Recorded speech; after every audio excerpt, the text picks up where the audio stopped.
Good afternoon, fellow Amazonians. Good afternoon, this beautiful day of Thursday, September the 15th, 2022. I'm delighted to have you with me on the set of ABS today.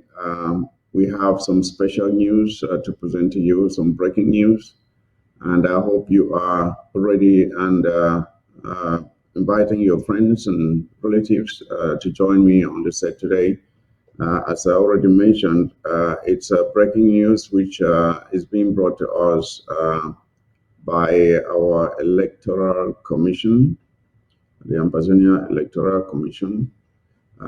They have some breaking news for us, and I would like for you to populate this set today with as many people as possible. I see the numbers are already above 100. That's a good start. But let's do well to invite everybody to join us today so that we can all share in this information that ACA has for us. Again, today is Thursday, September the 15th. It's almost fall. It's almost around the corner. So, fellow Ambazonians, during the week, a lot has been happening. Of course, we just ended the presidential electoral period in Ambazonia, and where we now have a new president who is working hard every day now to put in place a cabinet that would pilot the affairs of the Ambazonian revolution going forward. And we can't wait for that cabinet to come out so they can go to work and deliver for the Amazonian people. Talking about going to work, I think it has just been made known to us, which is no surprise, of course. Some people are saying, "Oh, but we didn't see it coming. Oh, how can this happen?" But I knew way back when that. At least about a year ago, that the Swiss initiative was not going to deliver for us because we saw the way things were going. La Republic was not willing to come to the table. They were just delaying and giving excuses, and the international community was not pushing them hard enough to make the commitment to sit down and talk with us. And for good reason. La Republic knows very well that they don't have any case against us. They don't have a case. They know that once they sit down, they've already lost because they cannot justify the fact that they are occupying our territory. There's no justification whatsoever. They know that. And that is why we will have to drag them to the negotiation table. And to be honest, we have not done enough. We have not done enough yet to bring La Republic to the table. So, with the information that is coming out now that the Swiss are declaring the Swiss process pretty much dead, I think some people may be thinking that it's not such a good thing. I think it is a good thing. This is a good thing for us because now we know exactly what we need to do to compel La Republic to come to the table. Because previously, some people just thought that, oh, since the Swiss negotiation is there, maybe we should just follow that through and see if we can get it. There's no need for a military option. Now we know that the only option we have is to compare them through military might, our own military might, or at least to prove to them that it is not possible for them to continue occupying our territory the way they have done for the past 60 years. That is what we need to do. I will keep that story on the side for a moment, and make sure that we have a good number of persons watching. Yes, in other news, we also have been watching every day, every hour now, the procession of or the viewing of the Queen of England. Who passed about a couple of days ago, and it has captivated the world attention, and everyone is glued to their TV watching the Queen. the Queen's funeral program or procession and the viewing and all whatnot that is going on there. And watching this, I started asking myself how it is that not only the British are giving so much honor and respect and reverence to the Queen or their Queen, but it's pretty much the whole world, including Africans and other third world countries around the world. And I'm asking myself, is it deserved? Is it really deserved? Does the Queen deserve this much love and attention and admiration from the rest of the world? It is honest. Don't get me wrong. It is perfectly okay for the British people to honor and respect their Queen, and for good reason. They have every reason to do that because that is the person who has been in place. And remember, she came to power in about 70 years ago. 70 years, that's a long time. Imagine all that has happened within this period of time. All the things that the British have gotten for themselves through the marginalization of other people, colonization, neo-colonization, all the resources that the British have amassed as a result of the exploitation of other people. Should these people who were marginalized and exploited then turn around and celebrate the person who was at the highest echelon of this exploitatory empire? Is it okay for Africa to celebrate the Queen? That's what I'm asking. Is it okay for India to celebrate the Queen? Why? Why should any African have a reason to celebrate the Queen? Knowing fully well, especially, let me be specific here, especially the people of the Southern Cameroons, who were not just colonized, but used, and when it was time to leave, they simply sold us off like common goods, common cargo, and left. And the Queen was there the whole time, from start to finish. Remember, she's been in power for close to 70 years. So for the past 60 years, she was there when everything that happened to us happened. So do we have any reason to celebrate her? Personally, I don't think so. I don't think so. Because this person had the opportunity, especially within the past 6 years, when violence was unleashed on us. And she just sat there and did nothing.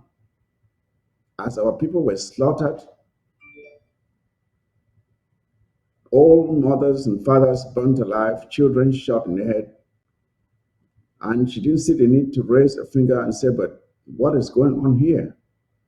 Why are these people who once were under the flag of the United Kingdom until they were sold to France, why are they treated so badly? Can I maybe find out what is going on here? But she didn't do it.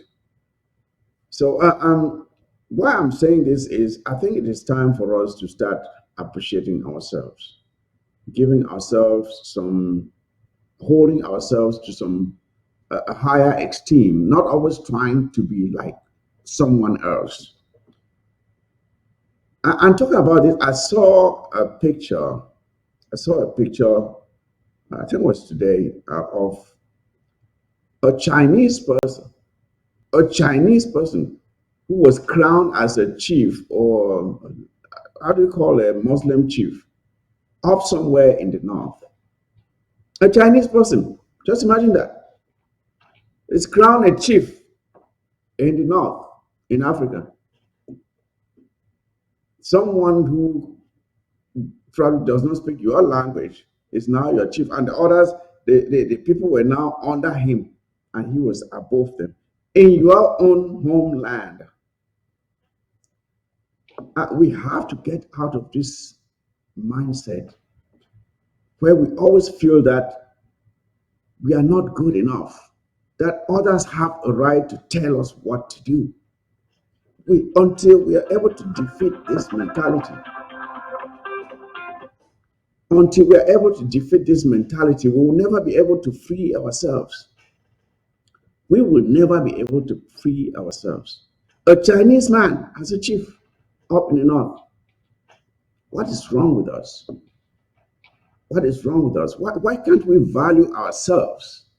We always allow others to come and exploit us, even as what is happening in the southern Cameroons right now, where we are fighting to free ourselves. And what is happening?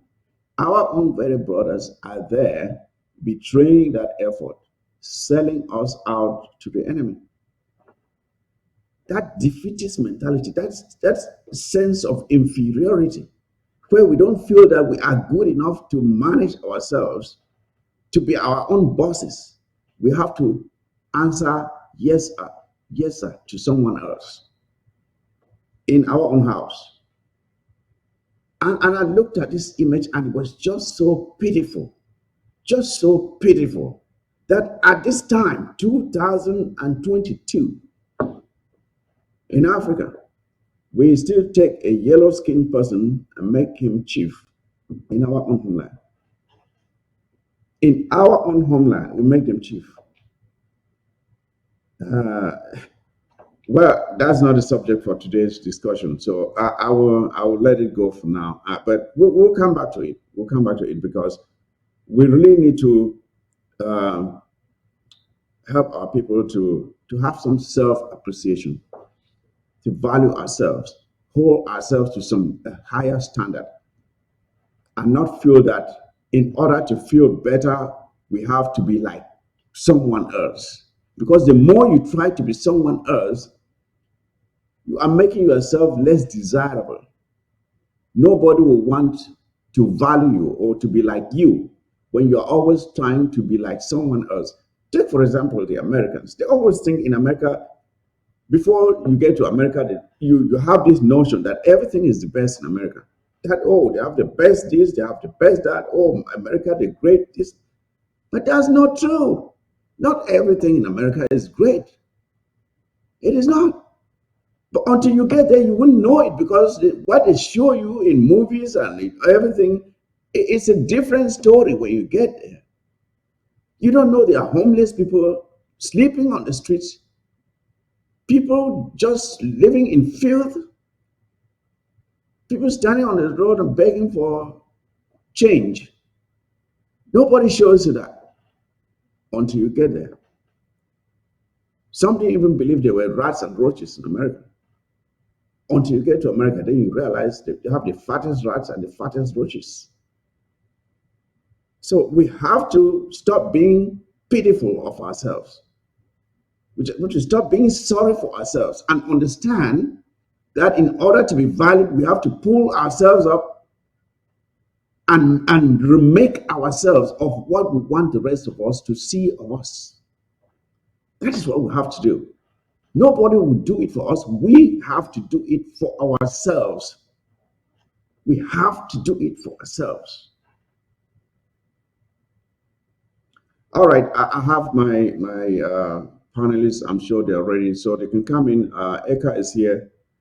They have some breaking news. I don't know what that is, but I'll give them the chance to come in and share the news with us. So, Honorable Anne, are you there, please? I'd like to see you.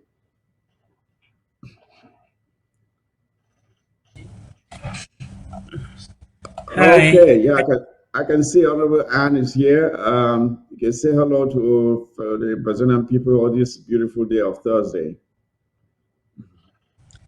thank you everyone who is watching. Good evening. Thank you, Comrade Mike, for bringing me on this show. I just want to thank all Ambazonians who are here, and I'm asking you to stay, share, keep sharing, and bring others on because we have a lot to tell Ambazonians tonight. Thank you very much, and I'm looking forward to the show proper.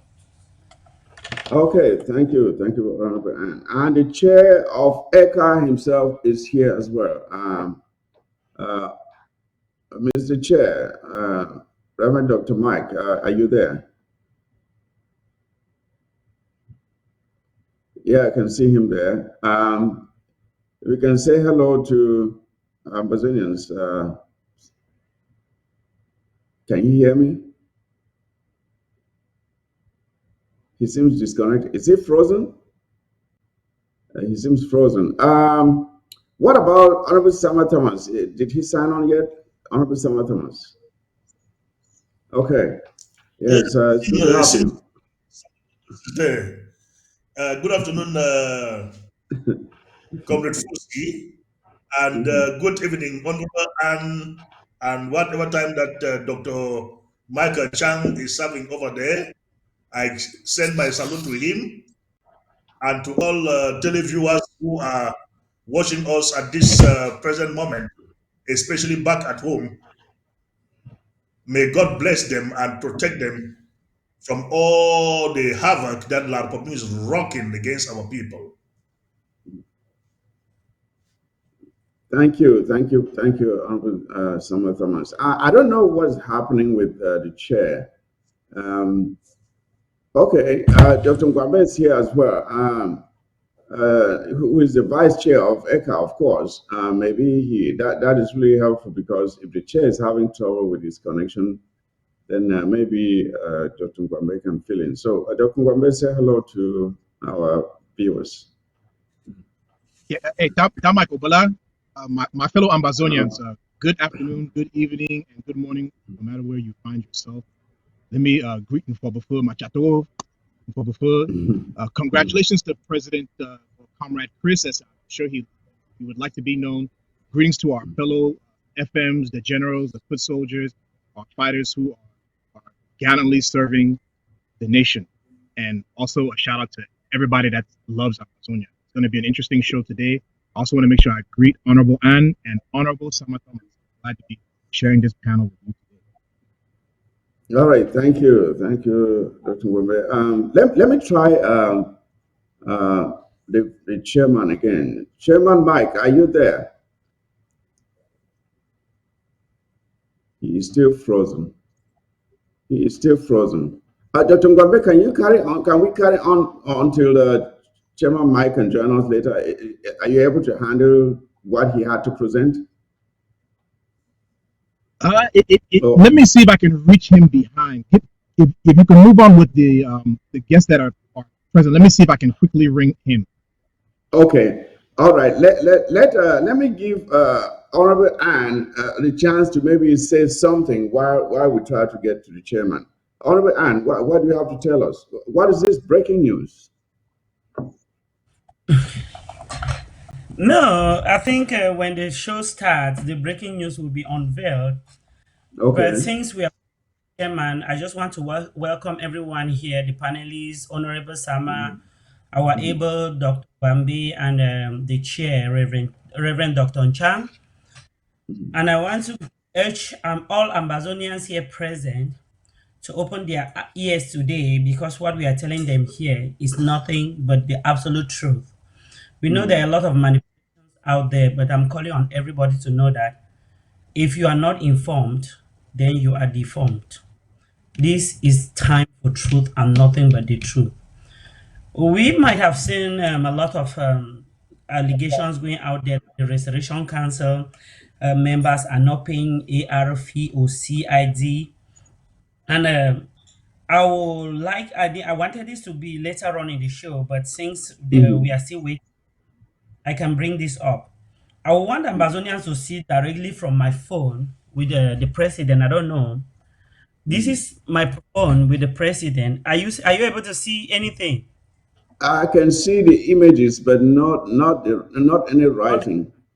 Mhm. but no, notwithstanding, I will put out very soon the Restoration Council members who are paying ARO fees will put out all their receipts. I have Okay. Honorable Sama is there. I am the one who paid for Honorable Sama and the chairman of Belgium, Emmanuel Ndifan. I Mhm. sent it to when they said Kickstart 200 per person. I am the one who Mhm. paid a lot of people because they didn't have PayPal. Mhm. I also paid myself. I've paid on behalf of my county, main, and under Boyo as well. But Mhm. shockingly, there's a rumor out there that only one person pays. I even have messages from the president thanking me for my generous contribution towards the ARFE. Okay, okay, there you go. There you go. So I wonder what they aim to achieve from such blackmail. That is Yes, shocking, you know. this is something. This is a virus that I don't know where this came from. That people just like spreading misinformation and I don't know, propaganda to achieve what? I don't know. You just want to tarnish someone's image for no good reason because you want to score a political point. It makes no sense. And okay, Honor, all right, that is clearer now. That's clearer now. see, Yeah, okay. You 400, sent 418 and 54 cents to Ambassador Restoration Foundation. That is clear. That is clear. and you see Yeah. names So under I Honorable hope the Sam. viewers. Yeah, It is I hope the written there viewers for can see. Honorable Sam and Emmanuel Difang. I can show you mine. But Mhm, when they are lying, they say nobody has paid. I don't know what. And mhm, people actually believe that. You remember the day she launched the ARFE? I am the one who constituted the list for the RC. On that mhm, list, every member of the Restoration Council signed up for ARFE. mhm. This is payment, my own payment on that same day. Okay. All right. All And right. I always send, I sent all my receipt to the president to cross Mhm, check. This is the list of the members of the Restoration Council who pledged on that same day and those who paid immediately. You mhm. can see green. This is That's in my a yeah. That is quite a long list. It's a long list. It's a And long all list. these people, there are people who actually paid $500, and everybody, I followed up the payment, and that's why Honorable Sama told me he could not pay because he doesn't have PayPal, and I opted to pay for him. I paid, forwarded the receipt to him and to the president. And there is rumor Mhm. out there, another Restoration Council member pays ARF or CID, and people actually buy that crap. This is Well, on. it is first of all, it is pitiful that we will be compelled to come and show these receipts out here just to prove that a commitment was respected when those who have that information decide to put out the wrong information. It is just sad. It's very sad because this should not be happening. It shouldn't be this way. It shouldn't be like this. So, Officer Thomas, I don't know if you can chime in here. Yeah, Comrade Fusi. So I don't know what is going on with Southern Cameroonians again. But they've been struggling to pull me into this their game of blackmail, which have been running away from engaging into this their dirty business, but they are not satisfied with my being silent. I've called upon this guy in Belgium, Clovis, Zane Clovis, Mm-hmm. but he's making a lot of noise. So I've asked him, my friend, you are making a lot of noise that nobody from the RC has been paying his or her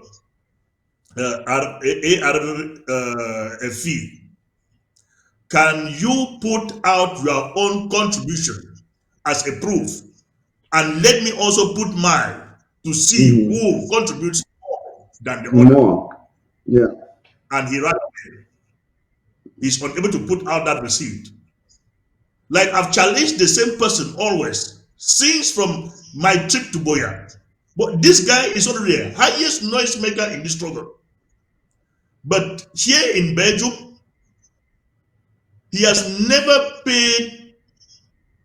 We don't. There's no record that registered Zale Eric for having paid for my trip to Boya.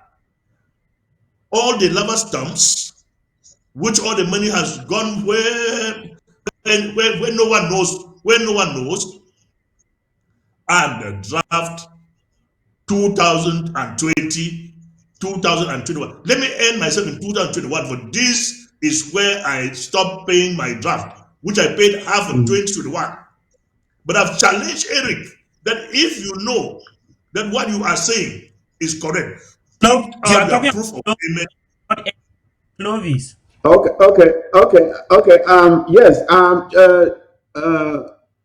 Honorable Sama Thomas, I just got a message from the former uh, chief of staff for Marianta, who just sent me a message that he was the coordinator for the ARP, and that the highest contribution per group came from the RC.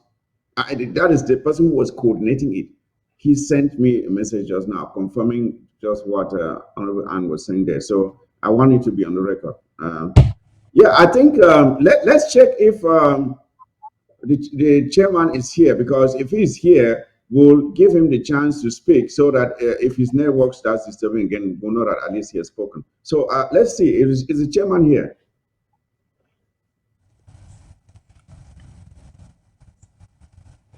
Hello? Chairman Mike, can you hear us? I don't think so. He still seems frozen. He still seems frozen. Uh, Dr. Ngwambe, if it's possible for you to ask that he sends you the documents he has for presentation, then I think it will help us so that if he continues to have issues with his network, we should be able to proceed with the presentation. So please tell him to send you the information, and if it's possible to send a copy to our technician as well, that maybe some copies may be put on the screen for Ambazonians to see exactly what we're talking about. That will be helpful as well. So let's do that. And while that's going on, we can continue with this conversation while Dr. Ngwambe tries to reach the RC, the ECHA chair again. Yeah, as we were talking about this tendency for people to send out misinformation, manipulation. I think this disease actually came from Sako. You remember how Sako used Ochiba Nelson as the smear campaign specialist in his government when he wants to take down an opponent or someone they see as someone that may challenge Sako. They will send Uchiba Nelson behind that person, and Uchiba will start sending out very toxic messages about that person. Oh, he's working with La Republic. Oh, he's doing this, he's doing that, just to tarnish that person's image. Sako introduced that in this struggle, and that is what we are dealing with up to today. So, you were saying something, Mr. Thomas, before we ended. Yeah. As I told Zale Clovis that please put out your financial contribution to this struggle and let me put mine for us to compare and see who is contributing the most. He ran away because he has never contributed, even from MTTB here in Belgium, in all the drafts and the lava storms. He has never contributed here in Belgium, but he resides here in Belgium. But if you ask him, he will say, "Oh, I was paying my money via Western Union to somebody from Canada." I asked him, Clovis, you are here in Belgium. There is a European account for the Eurozone that you ought to pay your draft money there or whatever finances without charges. Why do you choose to go and pay charges to Western Union to send that money to somebody from Canada to now send it back to struggle? You cannot even produce any receipt in regard to this, but you are the highest blackmailer out there, calling people's name how they haven't contributed a dime in the struggle, but being the same person that have never contributed anything in this struggle. I see you, if you go to some guys within the Sako camp, they will tell you someone has never contributed even from MTTB. They want to pull me into that little bit of arguing with them every day. If I say I contributed, what is the use of that contribution? But the effect of my contribution is not felt on the ground. That money has been Mm-hmm. embezzled. I even lost my money. I'm angry with the used like a Mm-hmm. fool by an individual to enrich, and people will be proud of I got MTP, lava storm, I contribute for draft. What effect has all that contribution got to do with our people on the ground? It's a disgrace that I can sit here even talk about contributing, how much amount I ever contributed in all these programs, of which Mm-hmm. we have nothing to show on the ground about it. Absolutely, So it we, is vexing. all this crap that is going on in the West. It is vexing because when you look at it, those who are making the most noise out there, I mean the so-called activists, they are the least contributors. What most of them, the highest they give is maybe $25 per contribution, $50 when they really tried, and they are raising their voices against people who give hundreds of dollars, thousands of dollars, like some of us.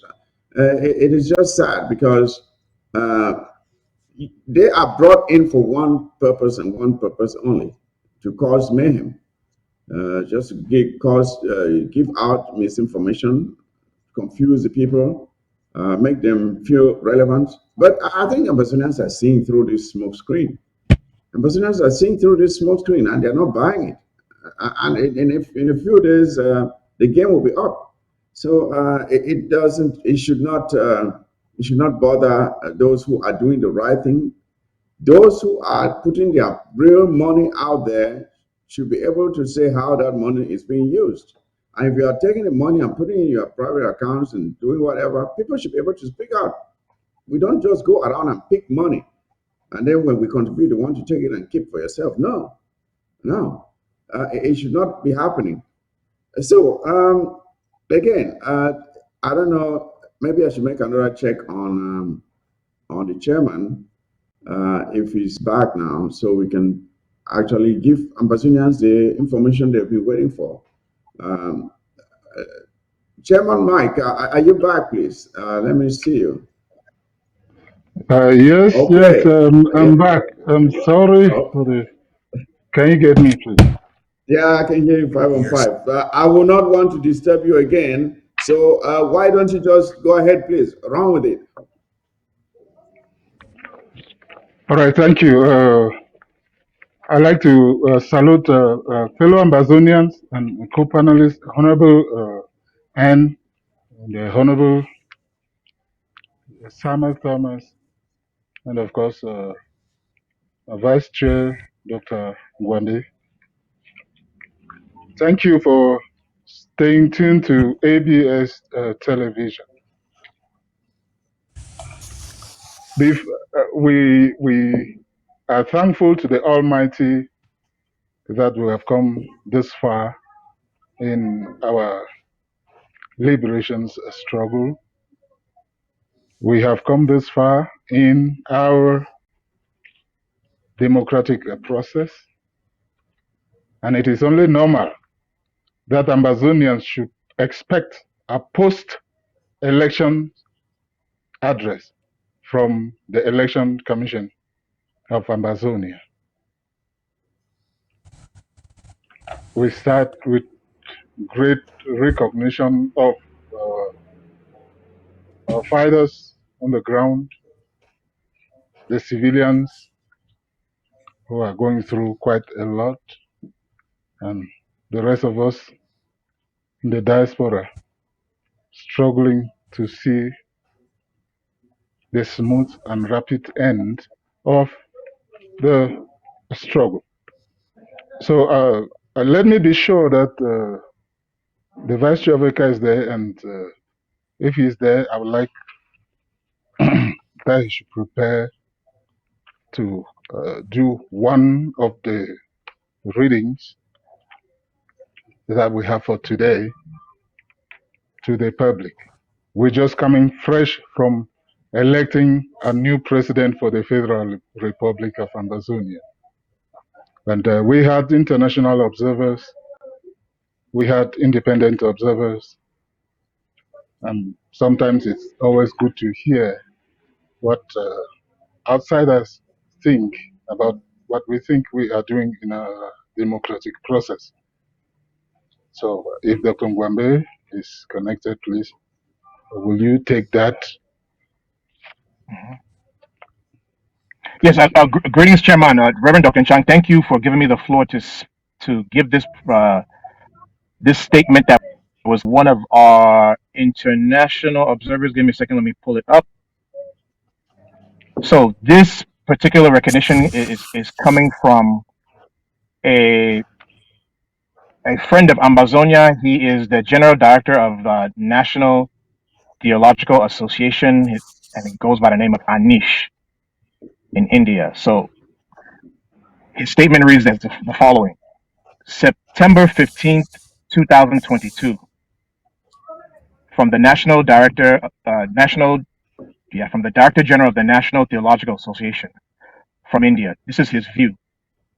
My view on the Ambazonian election held on 6th September 2022 that it was a very important one, as the Ambazonian people went to the polls on 6th September to elect the new leader of or I should say our country's liberation.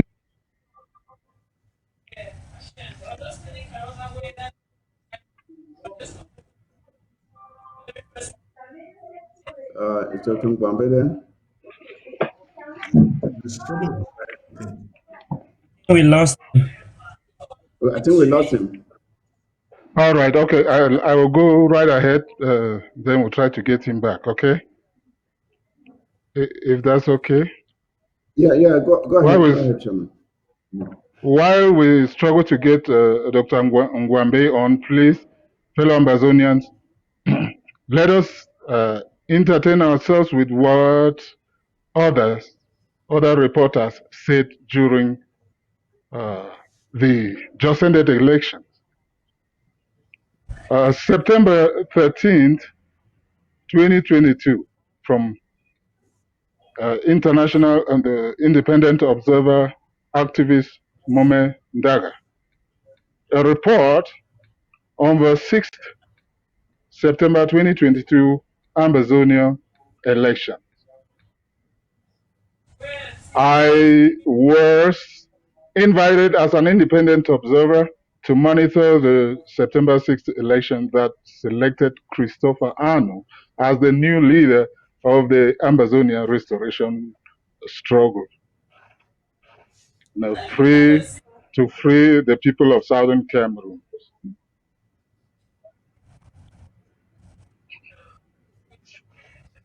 These elections to free the people of southern Cameroon from the colonial system of the Republic of Cameroon has been in control, which has been in control of the southern Cameroon since 1961. Just after the southern Cameroon was voted for a total independence in January 1960 in the United Nations Security Council. I, being a critical person who always say it as it is, my countrymen and women, remember I am one whose slogan is something good, confirm it, and something bad, condemn it. I hereby am here to tell my people and the international community how the election went. The election of the selection of the leader of the Ambazonia people was done through a Zoom link where the electorates were given the opportunity to vote just once, meaning one man, one vote. It was an excellent exercise. All those who were eligible to vote came in and voted their own candidate of choice.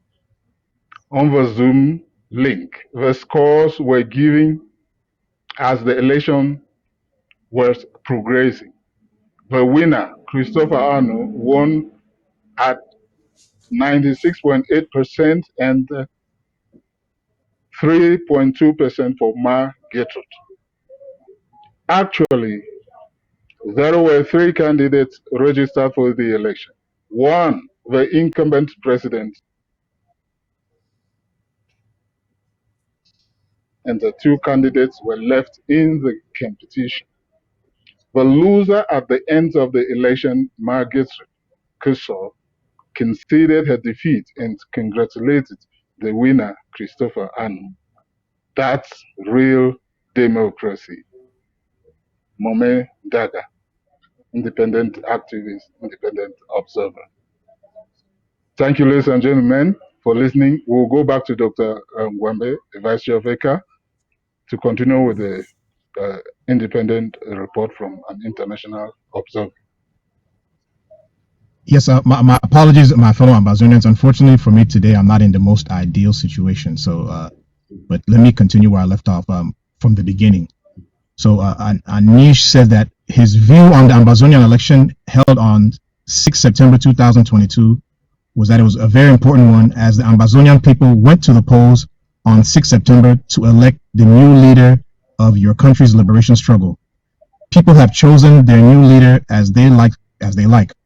So I can say that they have participated with enthusiasm, and this was their expectation, as the people wanted to get freedom and breathe the air of freedom. And now it is evident in the elections that have been held. The events of the past have knocked them all. So I believe that the election contestant participants, Comrade Chris, Comrade Mark Gertrude,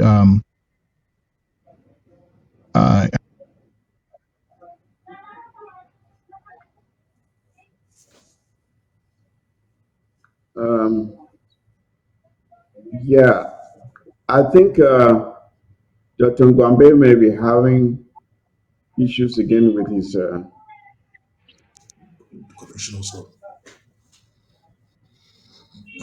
All right. Yeah, We're sorry about I that. think he's I think having I will issues with go. his. Mhm. Yeah, can you Okay, proceed, let Chairman? me let me just Just let proceed. me just go ahead. Fellow viewers, just be patient, and I believe this is very important. Yeah, I'm gonna take this September. Come again, Chairman Mike Fossey. no, I was just going to tell the viewers to be patient for the main news that is coming, so they should understand we're just trying to deal with some challenges with technology. Please go ahead. All right. September 15th, 2022. Dr. Anish Nair, the Director General of National Theological Association from India, independent report. My view on the Amazonian election held on 6 September 2022 was a very important one, as the Amazonian people went to the polls on the 6th of September to elect the new leader of your country's liberation struggle. People have chosen their new leader as they like. So I can say that they have participated with enthusiasm, and this was their expectation, as the people wanted to get a freedom and breathe the air of freedom. And now it is evident in the elections that have been held. The evidence of the past have knocked them all. So I believe that the election contestant participants, Comrade Chris, Comrade Margaret Ruth, and Comrade Marianta, are finally Comrade Christopher Anu has been brought by God for the people. I have read some of the past events. Heart melting events have taken place, but the Lord came to the help of the people and saw the tears of the people. Now he has wiped away their tears and given them a happy life people have been waiting for these days with great pain. So the Lord has fulfilled it with, and we will thank the Lord and continue to pray for our nation. The Lord will do miracles. And the chairman of ECA, the Election Commission of Ambazonia, as a spiritual authority with integrity and international responsibilities, even in the NTA, as a right person that the government had confidence in to conduct the said election. Thanks by Anish Neer, the General Director of National Theological Association, India. Okay, thank you for listening. Okay. Thank you for your kind attention. All right. All right. Chairman Mike and Dr. Ngwambe, um, can you just go straight to the message, the main message that you want to deliver to Ambazonians today? You have read the statement from the international observer of our elections, acknowledging that the elections were free and fair. Now, can you go straight to the message that you have for Ambazonians today, so that they do not grow impatient, please?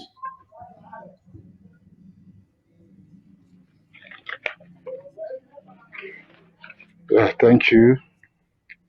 We are going right there. We will start with a vote of thanks to the people of Ambazonia. We love you, Ambazonian people, and we appreciate all of you for your resilience and the immeasurable sacrifices you have done in support of our total freedom. The second thing I want to say is that democracy and diplomacy that you have been pursuing is so wonderfully open to the entire public. In the event of the 2022 presidential elections in Ambazonia, we had quite a few things that ensued. From the electoral calendar of events, the elections were launched. Announcements took off on the 6th of June from the Restoration Council of the interim government. As we speak today, God has honored his name and his servant and his struggling people and has maintained the peace. The Ambazonian people would want to hear that a few of these things took place to keep the peace you now enjoy. When we began, after the launching of the campaign, a few things were observed, and on the 8th, or on the 21st of August, this release, this press statement came out to the public. Listen carefully. Since the launching of campaigns for the Ambazonian presidential election on the 11th of August 2022, ECA has noticed with dismay that some candidates and activists have been indulged in slander, calumny, backstabbing, and insults on other candidates. The Election Commission of Ambazonia wishes to inform candidates that campaigns are supposed to enable candidates explain their manifesto, discuss issues, and explain how they will take the struggle to the next level. Unfortunately, some candidates spend precious time responding to and vilifying other candidates, all of which are against the Electoral Code of Conduct. ECA wishes to inform Ambazonians that all candidates have been vetted and cleared of any misdeeds that should hinder their activities as President of the Federal Republic of Ambazonia, should they be voted into office on the 6th of September 2022. This is because where there are nuances or contradictions with the election modalities and the Constitution enjoys supremacy. There is therefore no reason for these misdeeds. Candidates should also caution their activists and supporters who engage in such acts that may be deleterious to the campaign and voting of their candidates. Very important on this press statement was this concluding statement. It should be mentioned that the Election Commission of Ambazonia reserves the right to withdraw a candidate from these elections should such a candidate continue to indulge in acts that go against ECA Code of Conduct. That was signed and published. Beloved. Thank you, Chairman. I just know that your Vice Chair came back on, so in case you want to assign any responsibility to him, you should know he's available.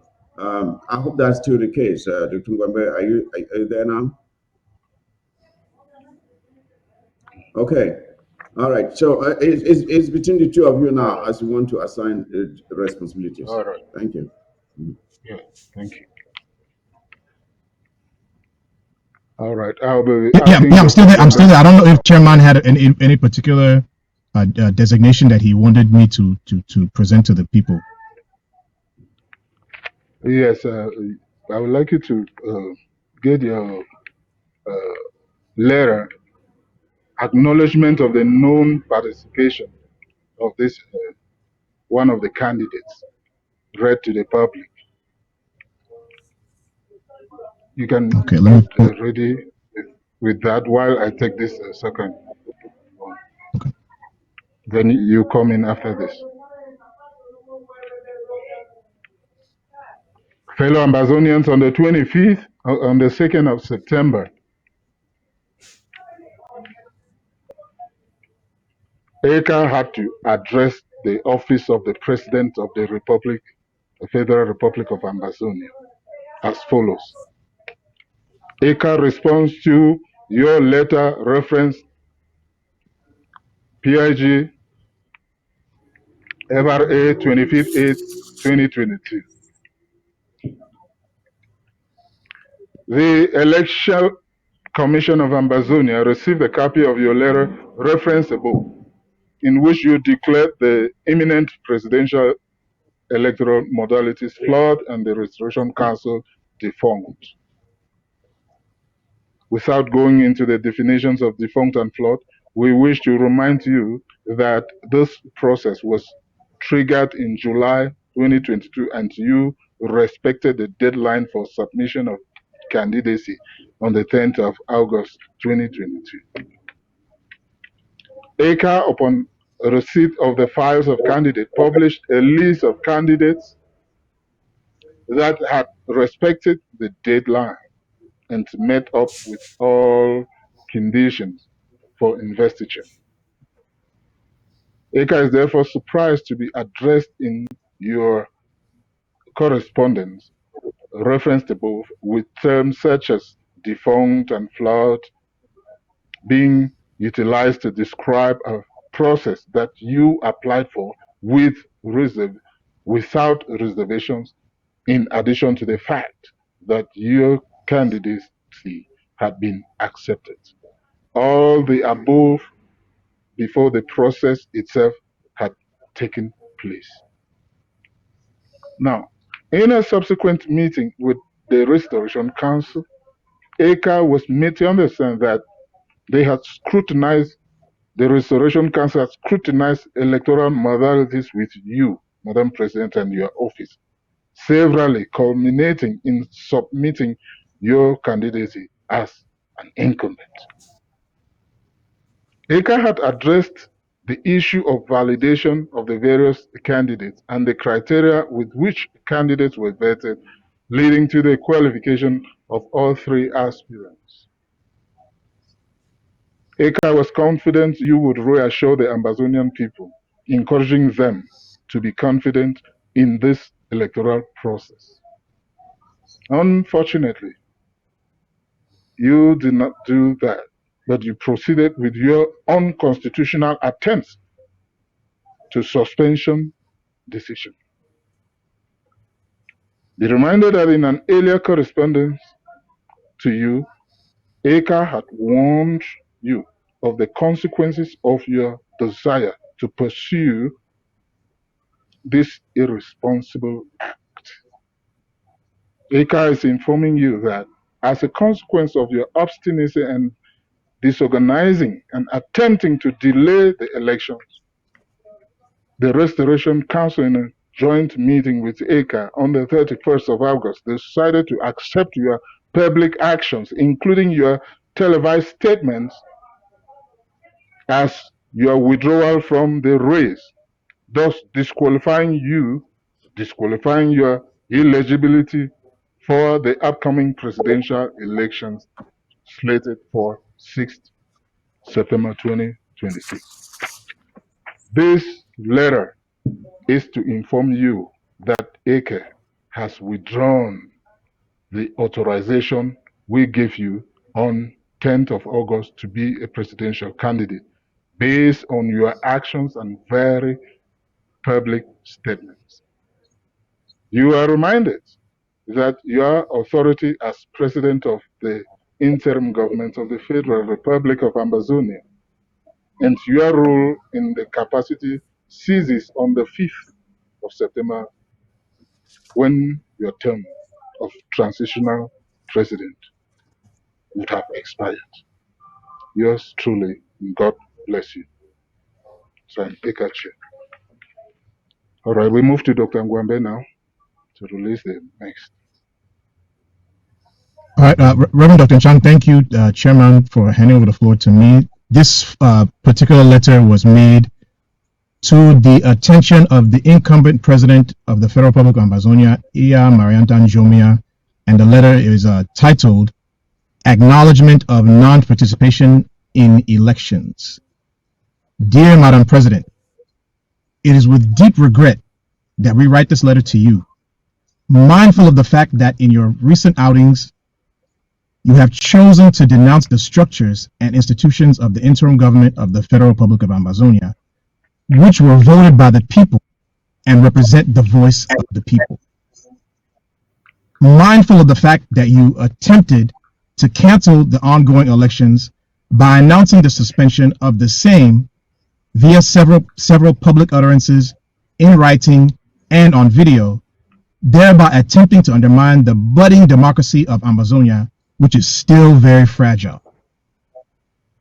Mindful of the fact that it was unconstitutional of you to call a self-serving private constituent assembly meeting in the middle of an election campaign on September 3rd, 2022, just 2 to 3 days before the elections, where the attendees resolved to have at least 2/3 of the LGAs constituted before sanctioning a presidential election, and about face from the 95% approval rating of the modalities by the Vice President, Dr. Abongwa.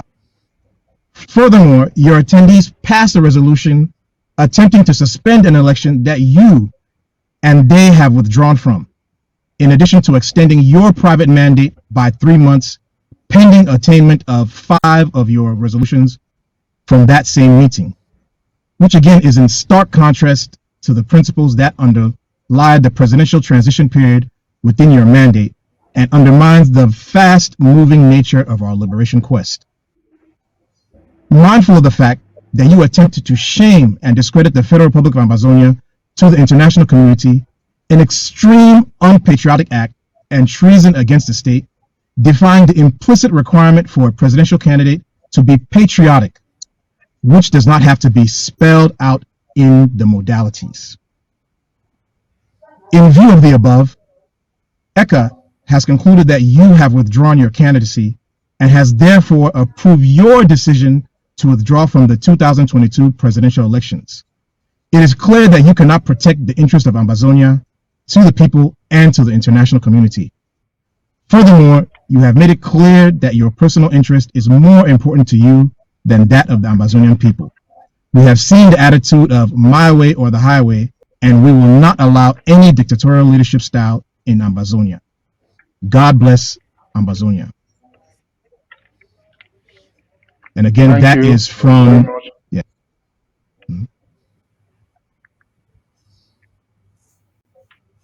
No, go ahead, Chairman, go ahead. Thank you. Fellow Ambazonians, you have heard.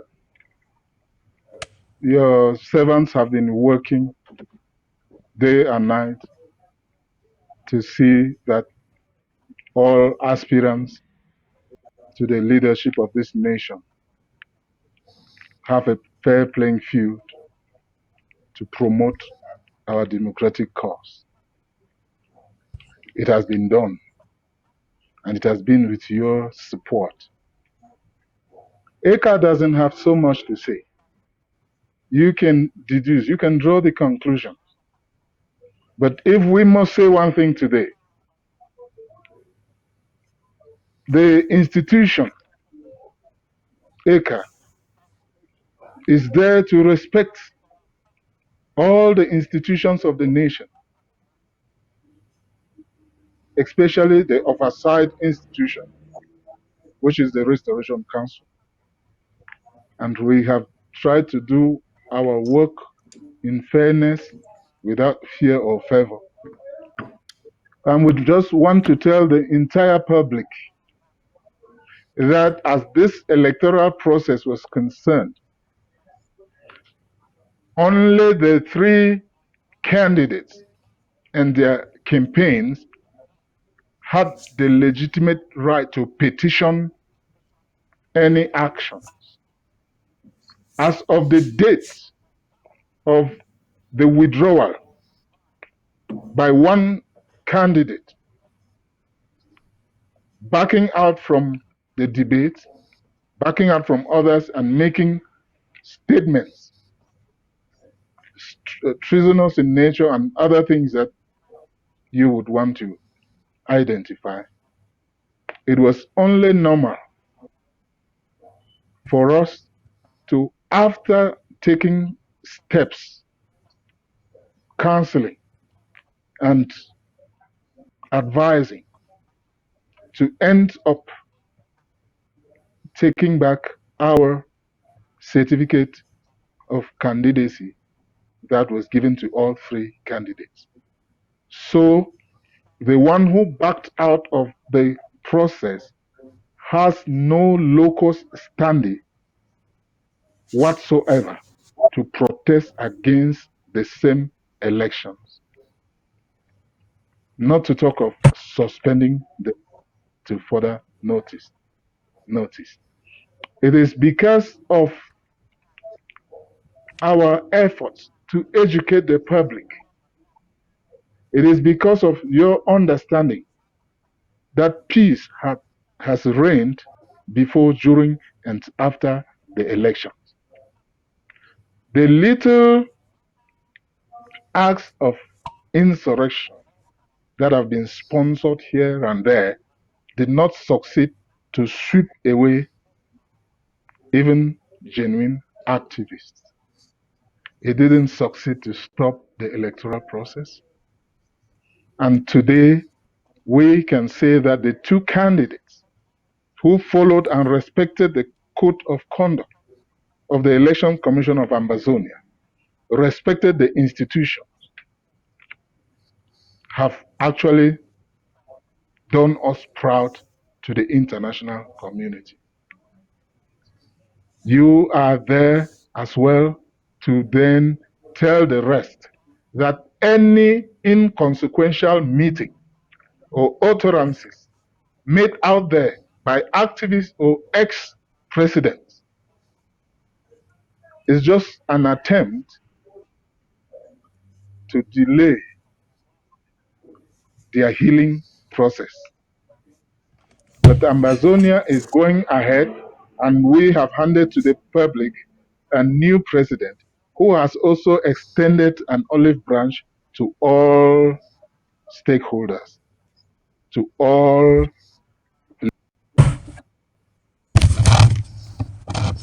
Okay. I think the chairman may have been frozen again. Dr. Ngwambe, if you can take over from there, I think he probably was almost done with his presentation. So if you can go ahead, please. I mean, in summation with regards to what the Chairman Chang was trying to complete, my fellow Ambazonians, the electoral process has been carried out. It was conducted in a fair and balanced way. There was no particular candidate that had any preferential treatment in this electoral process. We really want to appreciate currently then Secretary Chris, he's now Comrade Chris, President Chris, and his contender, his fellow contender, Ma Gertrude. We really want to thank them and their campaigns for conducting a very respectful and appropriate election. We want to appreciate them and all their supporters and the Ambazonian people for taking part in this process. I mean, you all saw the debates. Those who were part of the Electoral College were able to participate in the elections. You saw how that tally was conducted, and all of you can attest that there was nothing done to try to create any imbalance against any particular candidate. My fellow Ambazonians, it is now time for us to come together. We are technically, if you want to look at it, we are all part of the same party right now, because since we're not in ground zero where we officially have a country yet, where we can have political parties where we can be competing against each other, as we see in other democratic societies, as we saw our brothers, our ancestors, Prime Minister Ndele and Prime Minister Foncha and Dra, as they competed against each other. We don't have that kind of a scenario yet of multi-partyism, but we are all in one party, and that party is the Liberation Party. That party is the Independence Party. We've had the election. Let us join hands and move forward together. This liberation struggle, it still has a lot of energy inside of it. The new president that has been brought on, he has the task of reaching out to the fellow movement leaders, those who are sitting on the fence, those who unfortunately have decided to step out because of things that have been said by him and by others that may have turned them off. That task for us to reunite ourselves, for us to reconcile, it started on the September 6th, and on the inauguration day. We heard Comrade Chris, President Chris, he made a general apology to those who he may have offended, who he may have hurt. He'll be reaching out to you, and I would implore those of you who are in other movements, who are in other groups, that if you are aware that the interim government has come to speak to your leader to try to find a way to reconcile, to try to find a way for us to build a coalition, to speak with one voice, please encourage your leader to give a listening ear to these attempts. In your movements, please try to find a way to get an understanding of what reconciliation looks like. What are some of the confidence building measures that your organization and our organization can do so that we can overcome the barriers that we created on ourselves, which are hindering us from being able to speak with one voice as we are working to defeat La République de Cameroon and secure our sovereignty. So my fellow Ambazonians, the work is out there. You don't have to be a president to be able to do the work that is out there. There's a lot of work to be done. So for those who, maybe they are a little bit hurt at the loss that they endured through this election, just know that there's opportunity for you to be able to do work. You can be an advisor to the current president, President Chris. You can go back to your county or your LGA, because the counties and LGAs need to be rebuilt. You can even serve as an ambassador, because I'm sure through your tenure, you've been able to gain some experience in this liberation struggle, which can be used to benefit our country, can be used to benefit our people. So don't have it stuck in your mind that you must be on the highest chair in the land in order for you to be able to serve Ambazonia effectively. There are other ways that you can help serve Ambazonia. So again, my fellow Ambazonians, I want to close by saying, let's join our hands together. We apologize to all those who have been hurt because of the statements that have been made publicly, privately, in the spirit of fighting for Ambazonia. We apologize for those things, but now it is time for us to come together, work together, and secure this independence. God bless Ambazonia, and God bless you all. Thank you very much, Dr. Mwembe. Thank you very much for that presentation from ECA.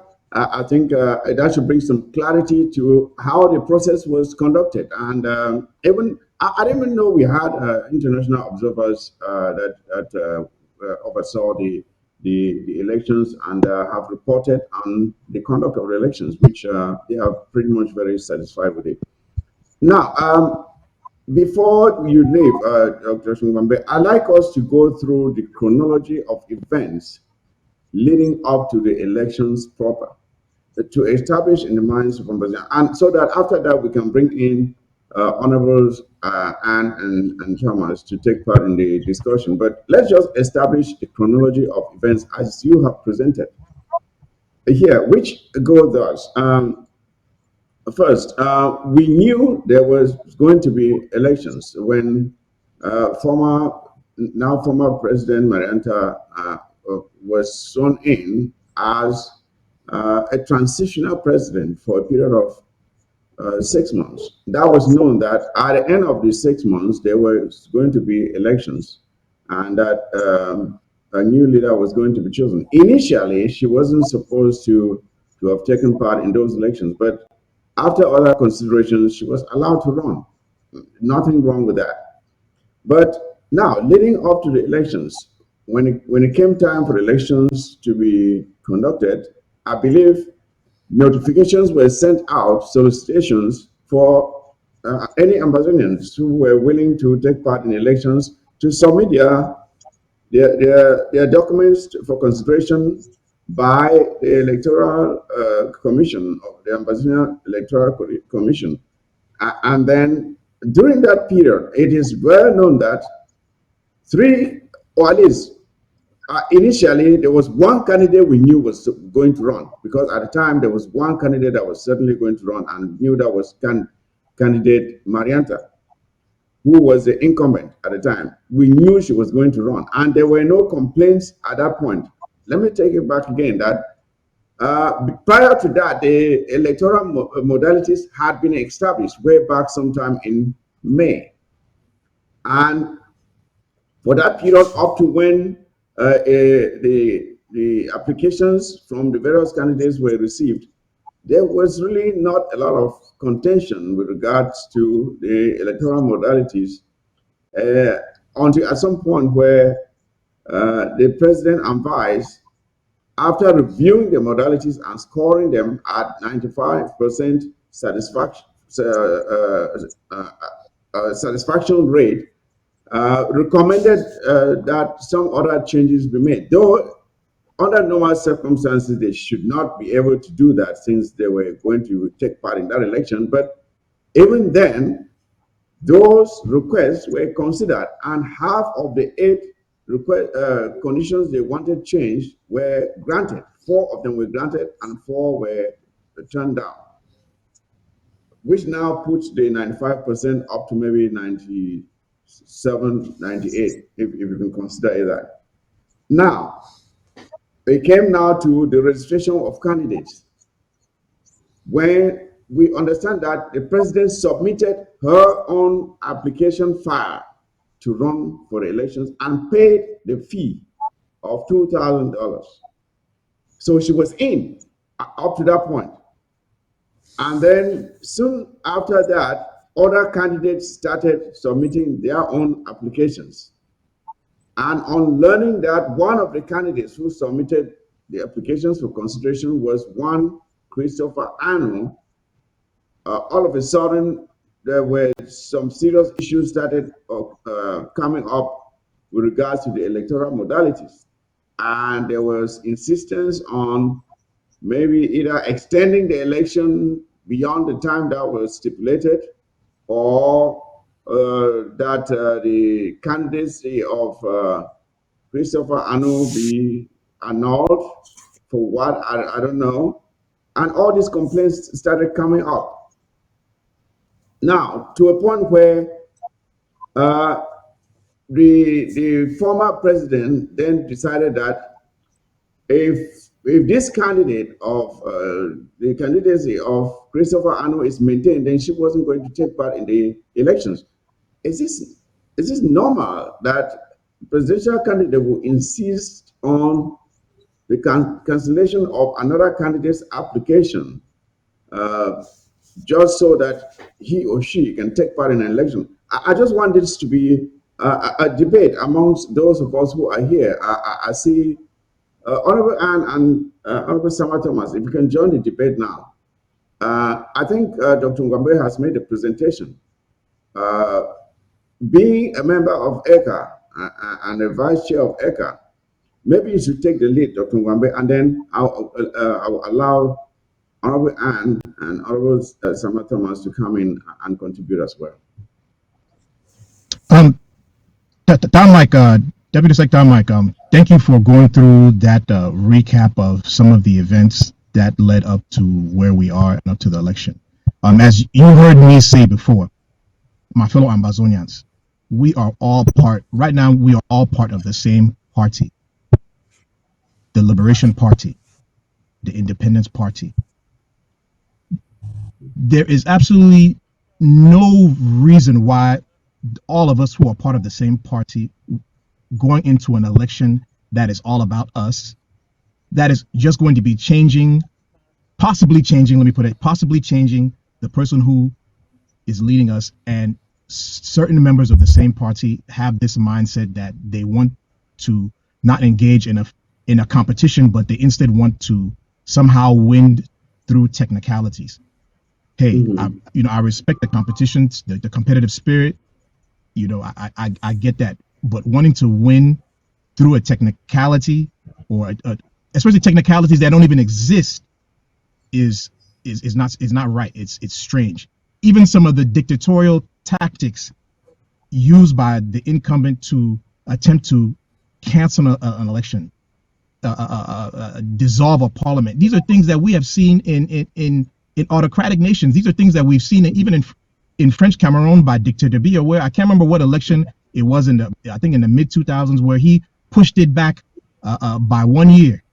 I mean, all these types of funny things. I don't know why we Ambazonians who are trying to, have a just society, a free society that is based on democratic principles, we would want to take those types of tactics and then use them on fellow Ambazonians. And mind you, we are all in different parts of the world, in different countries.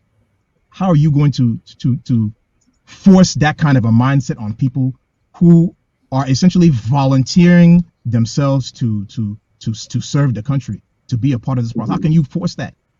The mindset of this thing, like I said, since we're all one party, since we're all Team Amazonia, Team Independence, Team Liberation, was for us just to go into this competition, compete to the best of our ability, and at the end of the day, you come out of it and you volunteer again to work with that new administration that is taking over from you, because after all, they were your fellow comrades.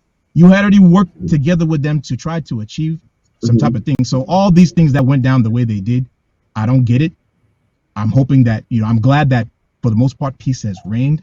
For those whose feelings are hurt, I know it's still kind of raw right now, but I am imploring you to open your heart and your mind to reconciliation.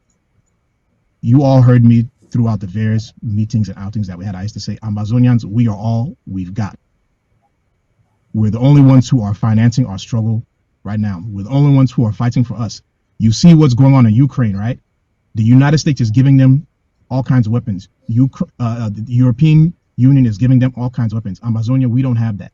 We have ourselves. So it makes absolutely no sense for us to beat each other up the way that some people have been doing, and then you expect us to still go out there and fight French Cameroon, which we still will do, but it's not right. Thank you. Right. Thank you, Dr. Ngwambe. And it's a good call that you made there. At the end of the day, Ambazonians should understand that it is about our country. It is not about an individual. It is about our institutions. I have said, and I'll say it again, We are not fighting to have a system where leaders come and stay and institutions disappear, where leaders have the right to dissolve institutions. We should have a structure where institutions are there to stay. Politicians or leaders come and go, but the structures of government remain. The institutions of the state remain. It is not. It should not be the other way around, where a leader can come and simply say, "Oh, I don't like this law. I will do away with it. I don't like this institution. I will do away with it." Sako did the same thing, trying to dissolve the Restoration Council, trying to do away with the countries and regions because they felt that these institutions were holding them to account. If we allow that, then we are striving to have a banana republic. We will not have the democratic country that we are hoping for. So I hope Ambassadors understand. And to be honest, even with the current leader, Christopher Anu, we have to hold him to account and make sure that we establish the laws when it is his own time to leave, he leaves. It's not about any single individual. Every single person, nobody should be above the laws of Amazonia. That is what I want Amazonians to understand. It's not about any individual. It's about the institutions of our government. They should be supreme to anybody. Honorable Sama Thomas, what can you say about this, please? Well, before I will add my voice to anything, let me first of all, on behalf of the RC, apologize to members of ECA for having taken the whip that these recalcitrant fellows were about to leash out on the RC. ECA has taken some. We say sorry for all the insults which you guys have received. Going back to the elections and the electoral modality, we can quite remember that when those modalities were out, I've already sensed something going on within the camp of Marianta, that they've built an army of saboteurs out there that were to prevent others, because they were already prepared and were already sending signals outside to prevent others from coming in. We in the RC were waiting to get even just one person that was coming up that I'm putting in my candidature. That was forthcoming. We're scrambling around. Can we get any information filtering out from ACA that somebody has registered as a candidate? That information wasn't coming. So I had to preempt that thing by saying that I am putting in my candidature. The reason was to move others that maybe were afraid of putting in their candidature. That's why I took that move.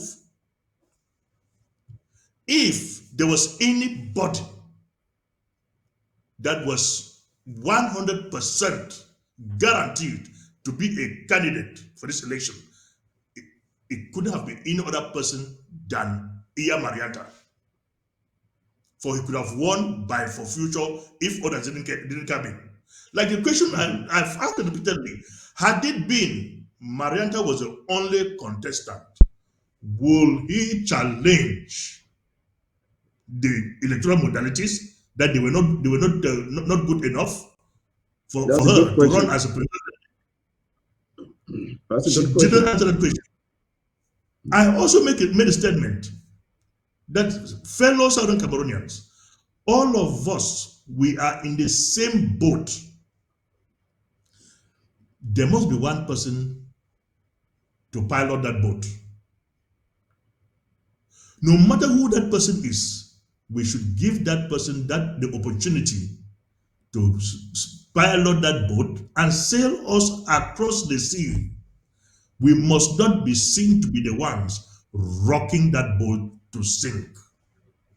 But unfortunately, That's what's the happening. person who has headed this struggle for 6 months is the same person that had attempted sinking that boat. But I think He has sunk himself or herself and will never get out of the bottom of the sea that she is already there. For what Marianta did, let me tell also the Cameroonians, what Marianta did for the past 6 months is what took Sako 4 to 5 years to do it. But Marianta did it in less than 6 months. Congratulations.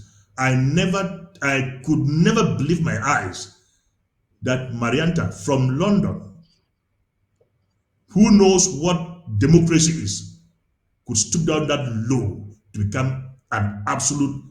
She's not a dictator, she's a monarch, an absolute monarch. Congratulations to her. Let her continue with her bunch of activists who knows nothing but think they are not activists, but they are now lawmakers. Mm-hmm. The day they will know how difficult it is even to defend the word I hear. Thank you, Mr. Thomas. Albert Ann, yes, I know you must have quite a bit to say about this. It's over to you, please. Yeah, Albert thank you. Yeah, thank you once more. What is happening now is really shocking to me, who was the Knight of Honor on the day of our inauguration or witness. You know, when Marianta wanted to be inaugurated as president, she herself knew she was not going to run again as candidate after 6 months. Ann. We came to a discussion where I had spoken to Marianta and other women like Reverend Asson that if we the women mobilize and take the lead in diplomacy, the international world will listen to us more because the voices of women are always touching and softer on the heart of people. Mm-hmm. I But then the Ukraine crisis was not at its peak like now. So I reached out to Marianta and I told her, I am in the UK. If you want, we can visit the Russian embassy in London and book an appointment with Putin. I will be available. We will have women from all over. I want only us women to undertake this journey because Putin, no matter how hard-hearted, will want to listen to women. Then, as women, we will put our cases to him, and then we'll proceed to other embassies. We'll go to China and other places, and she was so much on board. I reached out to Reverend Alson. Reverend Alson told me she is interested. I spoke to Marjay about that, Marjay Truth, and every woman I contacted was ready to join that ship. That is why I came back to the Restoration Council and said, yeah, we have a really good project as women that we want to do. Marantia has just 6 months to run. These things, diplomacy is not something to be rushed. Mm-hmm. What if we go to Russian embassy and we have to meet the ambassador and after 1 or 2 months, and then after that we have to take about 4 months again to meet the president because Putin's appointment will not be like something after tomorrow because we have to Mm-hmm. push hard to make sure that we lay a very good case for the ambassador to connect to give us that audience to meet the president. Mm-hmm. In 6 months, if Marianta is no longer there, when we have already started such diplomatic moves, and in our midst, we would have loved her to be there because she'll have that title of president. A female president will talk more to those people like just ordinary women from 8 million Amazonians just coming to lay the case that like we've been doing all along. And that is Mm-hmm. when we at the decided that okay, we if at the end of her mandate we have already engaged in such diplomatic moves, it will be a reason for her to rerun and see if she will win, if she's okay. Instead of just censoring her, we might then have a reason for her to stand again for elections and not regret at the end of the 6 months that we did not give that chance. Believe me, as I'm talking to you, I've never regretted that particular chance. But it just happens that after that, the Ukraine war just skyrocketed and we could not even engage in any diplomatic moves again with Russia. And then we came back to when the election commission was set up. Now I am beginning to connect the dots. I don't know if other members of the ACA and Restoration Council did connect the dots. Father Jumbam was the chair and he resigned, but the reason he gave us, he didn't give us any reason why he was resigning. It is now I understand Abongwa and Marianta had reached out to him and scattered his head with a lot of concocted information. And as a Reverend Father, he just decided to step aside and not be in that wilderness with that type of whirlwind, or Mm-hmm. tornado Mm-hmm. aside. When he stepped aside, the new ACA people were there. Maranta kept writing them, trying to tell them to do this, dissolve this, cancel that, delay the election for 1 month. Like you all know, he was doing that to the vice chair. I got information and I wrote to her. I called her on the phone. I said, I have been duly informed that you are trying to influence the election commission. She said, no, she was just writing to them to tell them to correct things. I said, no, you are supposed to be a candidate in these elections. And as a student, you cannot dictate the rules of the exam that will be set for you to write. Allow this commission to do their work and back off. But she didn't. When she tried to influence, you can see she did, all of them here can testify that she did everything to influence them to no avail. I remember when Reverend Chan came was made chairman, she contacted me herself, the president, to tell me that we have to stop that. We have to even just dismiss him. He cannot be chair of that election. My question to her was why? She forwarded a list of appointment letters and chats between her and Reverend Chang to me. I took a look, I read, and I said, but this is funny because we are the Restoration Council. I am the chair of the Government Affairs Committee of the Restoration Council. We did not vet Reverend Chang in any position. She said, no, that was an internal position. I said, but then why did that not come out on your list of appointees? Because not everybody on that list was vetted. We had Mm-hmm. the ones that were not to be vetted but confirmed at the level of the Restoration Council. Why was his name not there? He Mm-hmm. did not say anything. She tried to tell me that no, it's just that. But I asked her a question. If Reverend Chan is your appointee, why are you afraid? Are you not instead supposed to be happy that if he has to favor somebody, it will be you? Mm-hmm. She said, no, trust her, trust him. I said, anyway, that's true. You don't need to trust him, but let me assure you that as the way that our commission is functioning, even if Sako meets the condition and happens to be the chair of that commission, he will not influence the election results. I am urging you to go on with your registration application, run as president because and make your smooth campaign and leave the rest because nobody will influence that results and those results will be overseen. And you have a right to send an independent observer inside that commission. But my ex-president did not want to listen. She wanted it her way or the highway. Talking about changing of election model, I think she didn't really mean what she wanted because we all know that Marianta was president herself. She was just a figurehead. Abongwa was the one controlling her. And if all of you will confirm, Marianta has never made one single call to talk for more than 2 minutes without adding Abongwa to be the one to play the narrative. We all know that. I wrote that. I know that Abongwa has always been the figurehead. You were just a figurehead, and Abongwa was the real person behind you, who had you like the remote control. That is true. Whatever thing she is doing now will backfire on her because at the level of the UK or whatever, Maranta has finances at her disposal that she came in and saw. She did not raise those finances. She is trying to hang on to the finances. That is if the finances are still at her disposal or available because we have information that she used them. In some information is that they put that in stock exchange market. I don't want to listen to any of those narratives.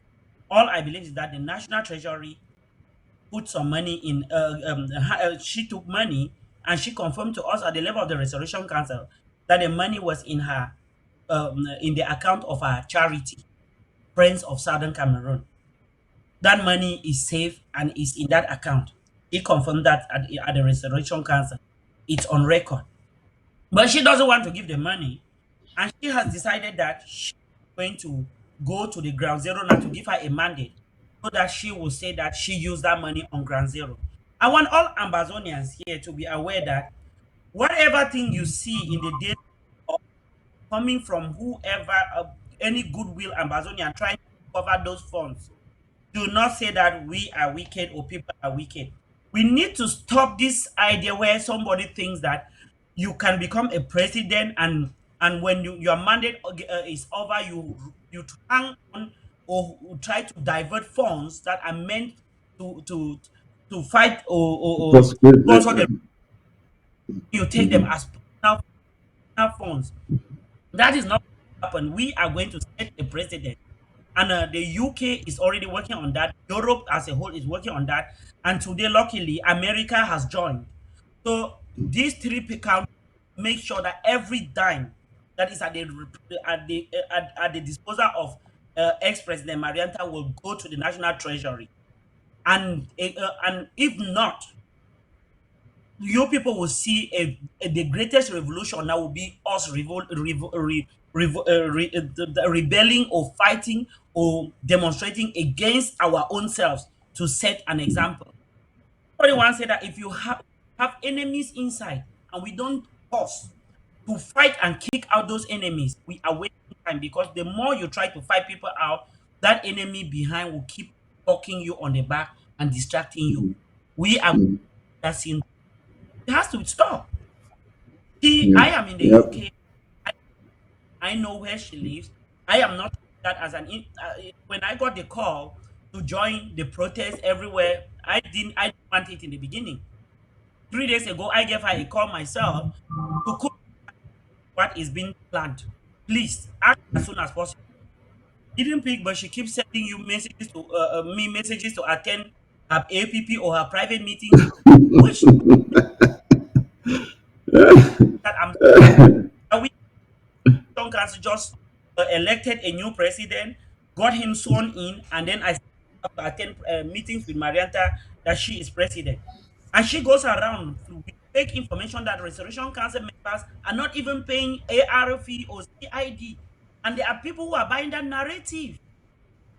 That is really Yeah, yeah, Honorable Ann, it's a bit comical there because when you mentioned the idea that they keep sending out these messages, I've been receiving them too, and I just wonder, I don't know what these people are thinking. They go out there and they keep sending you messages. I don't know what they're trying to achieve by doing that. But well, just to go back to what you said there, I think one thing that Amazonian must understand is that the outgone president was really in was willing to take part in this election up to a certain point. She was willing to take part in this election. She had started campaigning, for Christ's sake.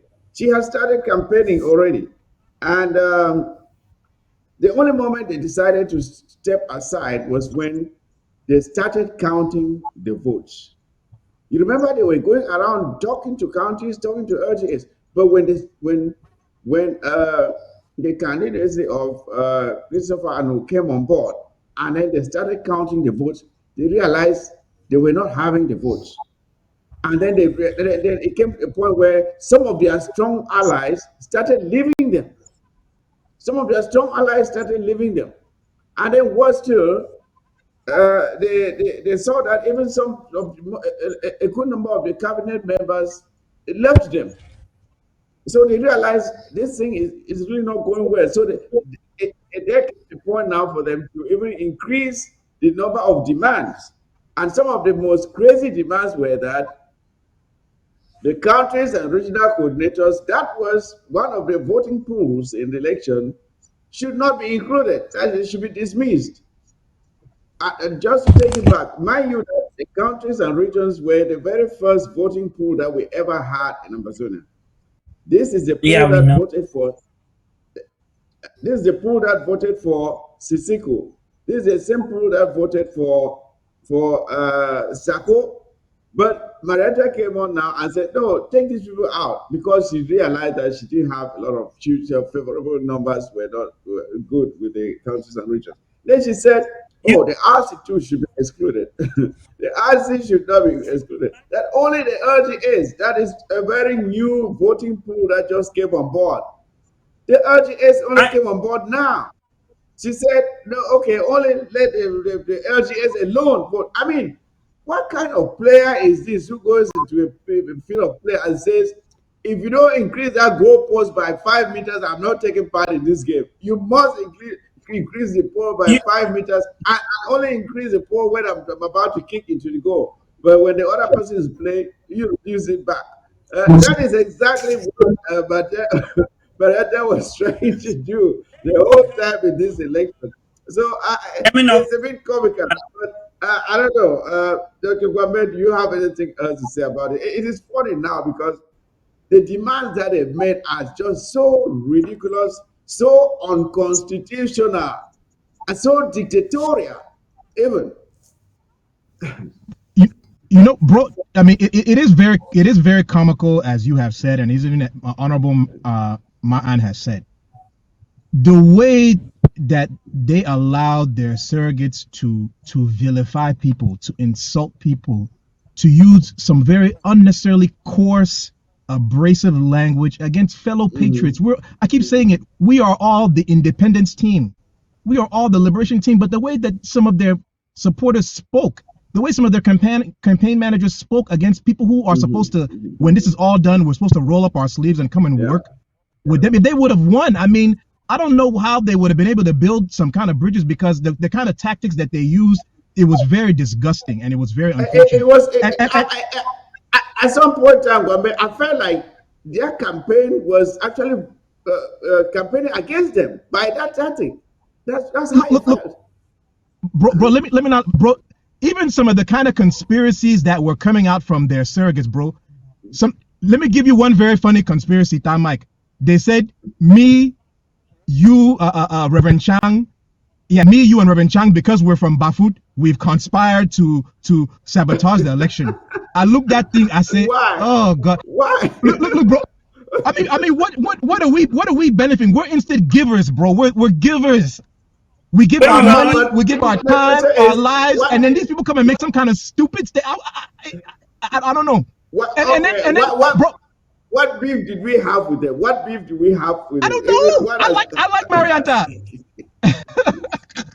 and then this is even the funny one. The next conspiracy that they started to say that because the commissioner of ECA, his last name is Abongwa, Reverend Chang, Michael Abongwa, that maybe he has a bias for Dr. Abongwa and he'll do all. I look that thing so no.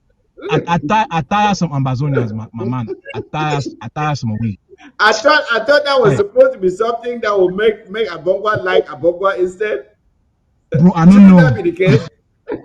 I don't know. I think those who would have protested would have been the other candidates. That this man's name is Abongwa and the other one is Abongwa. Maybe they will conspire against us. And it's very funny that they were the ones instead complaining. It's comical, but I can't help but laugh. Honorable Sama, please, you say something so I can clear myself here. Yes. In fact, it seems you are reading my mind.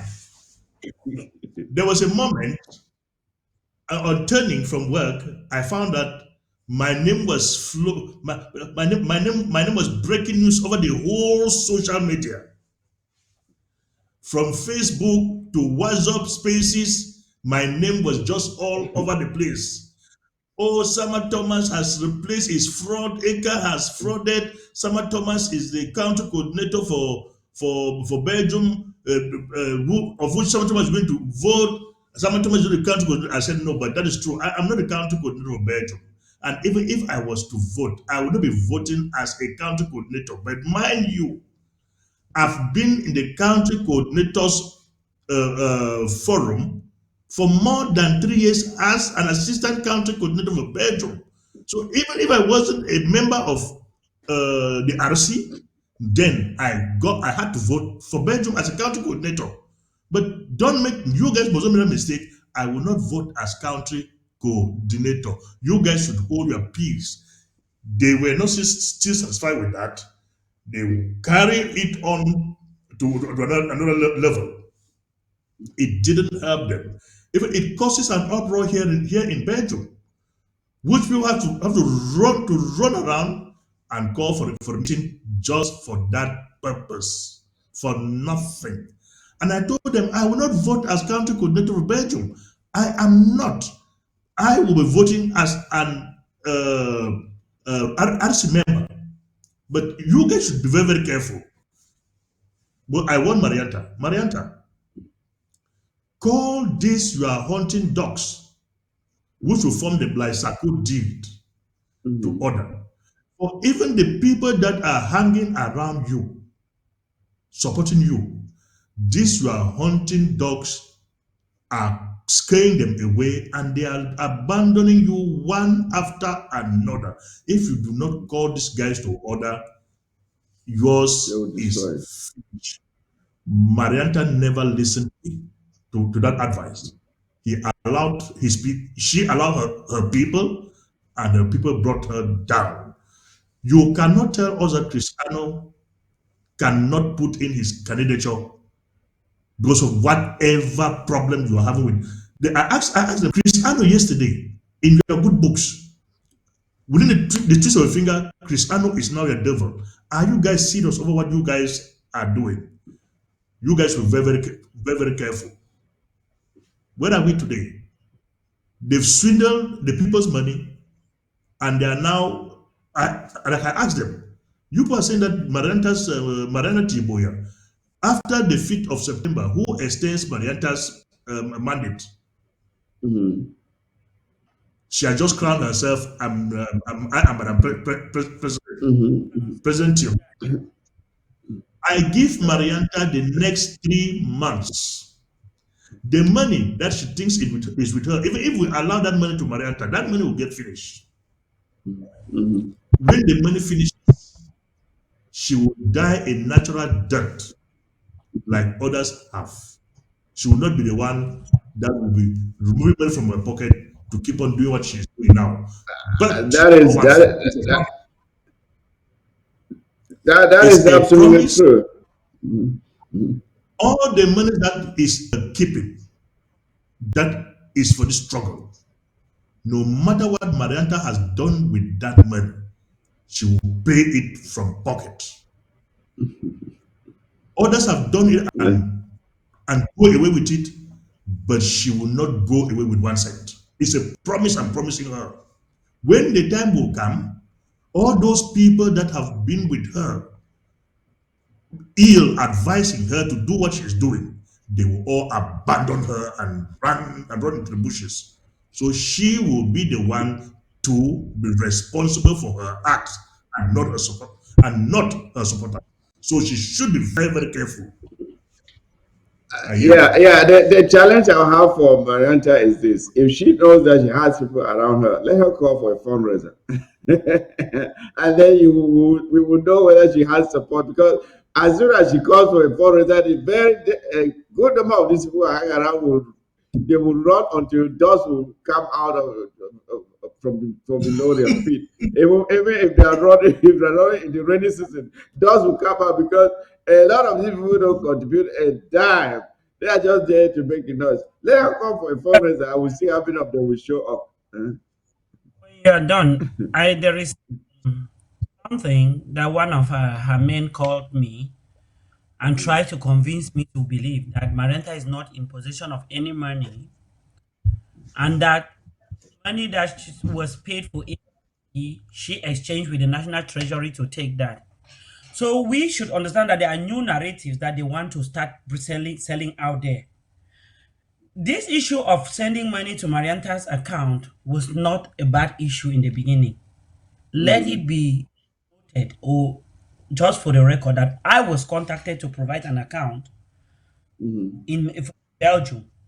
When I asked them how much do you want, the National Treasury, how much do you want to put in my account? They said about 20,000. I refused because I didn't want that huge amount to enter my account at once. Mhm.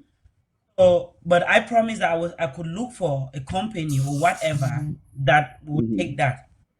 It took me about days to get one, and before I got it, they told me that no, all had been sorted out. Marianta confirmed to me that okay, she had money, and she has confirmed. So there is nothing like we are lying that she is keeping money. It is in record.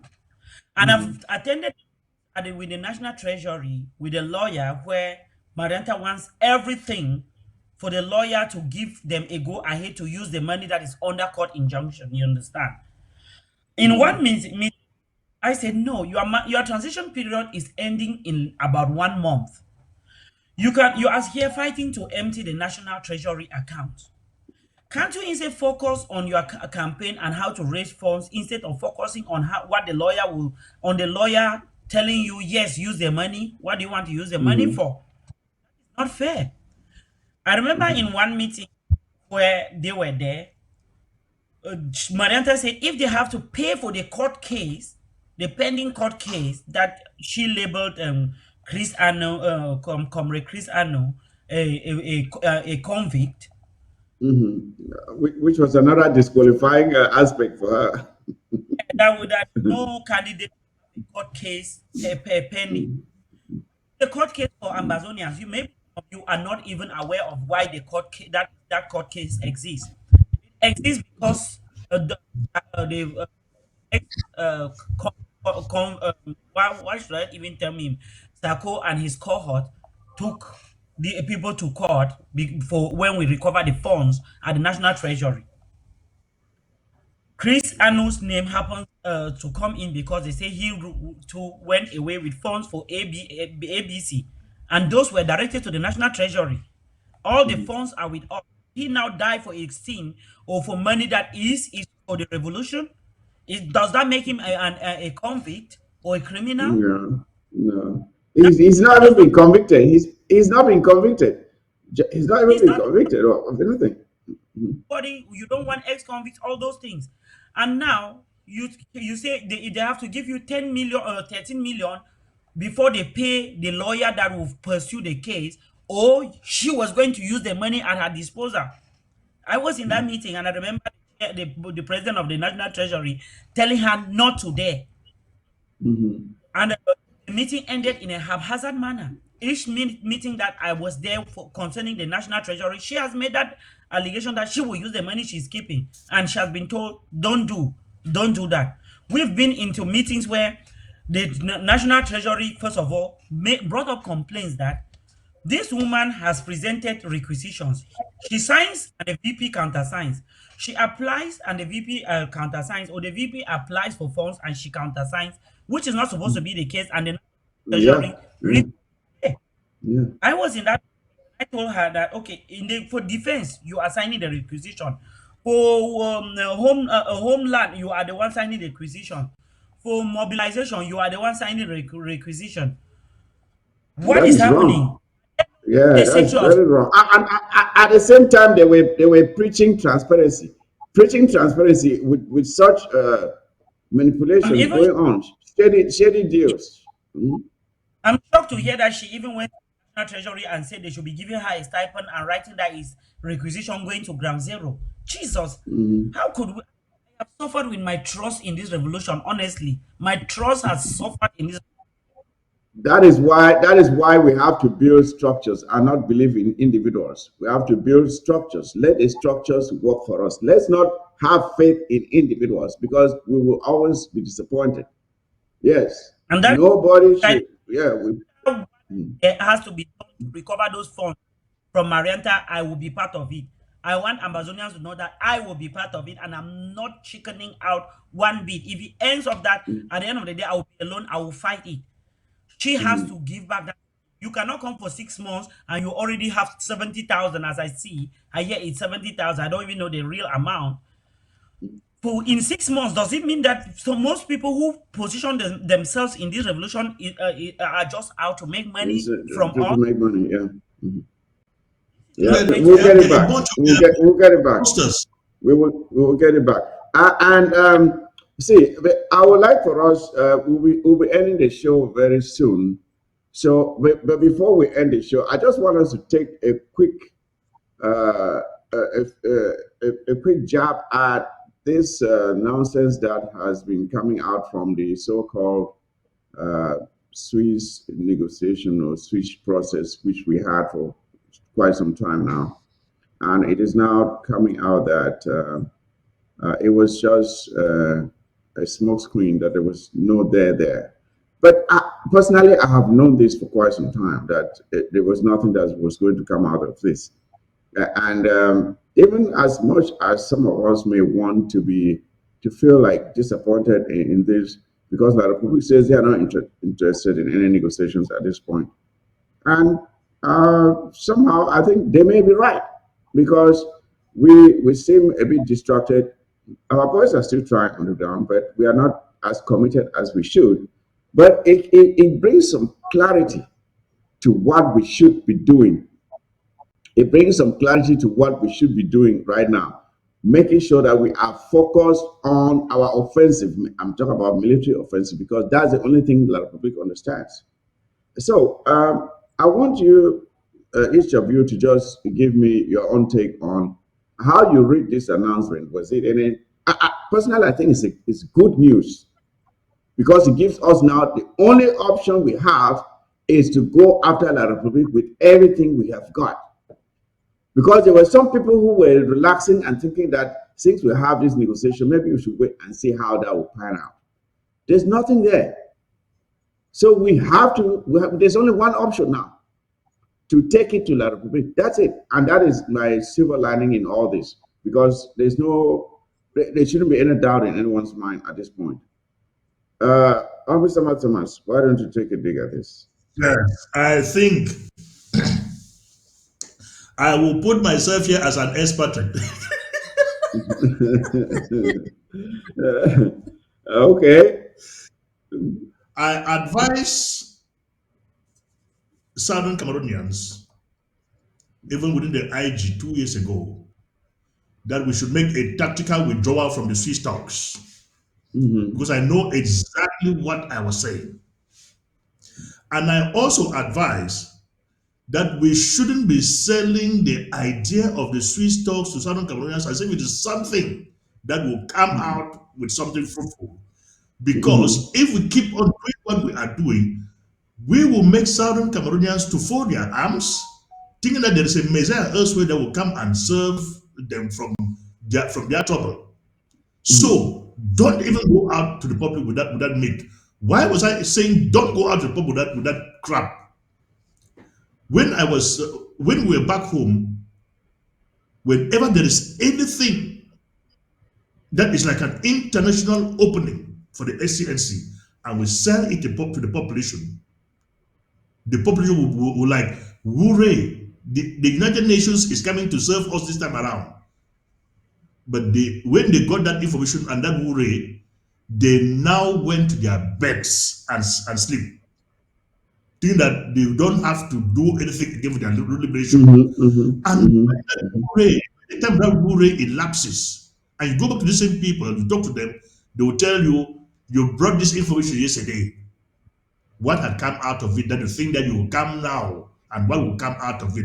So we were demoralizing our people with such information. When I was trying to advise people, don't go out with this information, for it will demoralize our people, thinking that there is the Jesus Christ elsewhere they will come to serve them, of which they are the ones to do the job.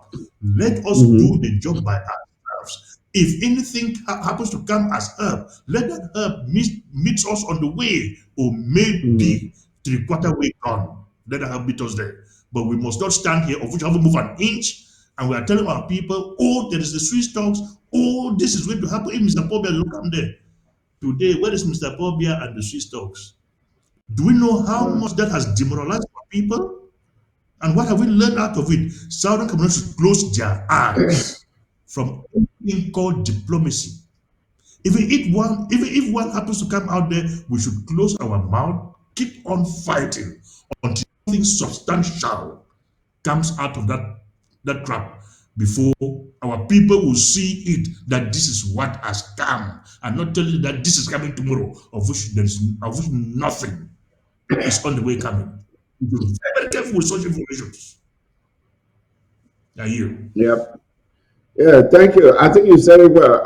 I think from now on, we have to learn our lesson that anything that comes on there as negotiation, I think for so long we have allowed ourselves to be gullible, which is the very reason why we are under this colonial domination from the Republic, because we tend to be too gullible. We tend to believe things too soon without verification.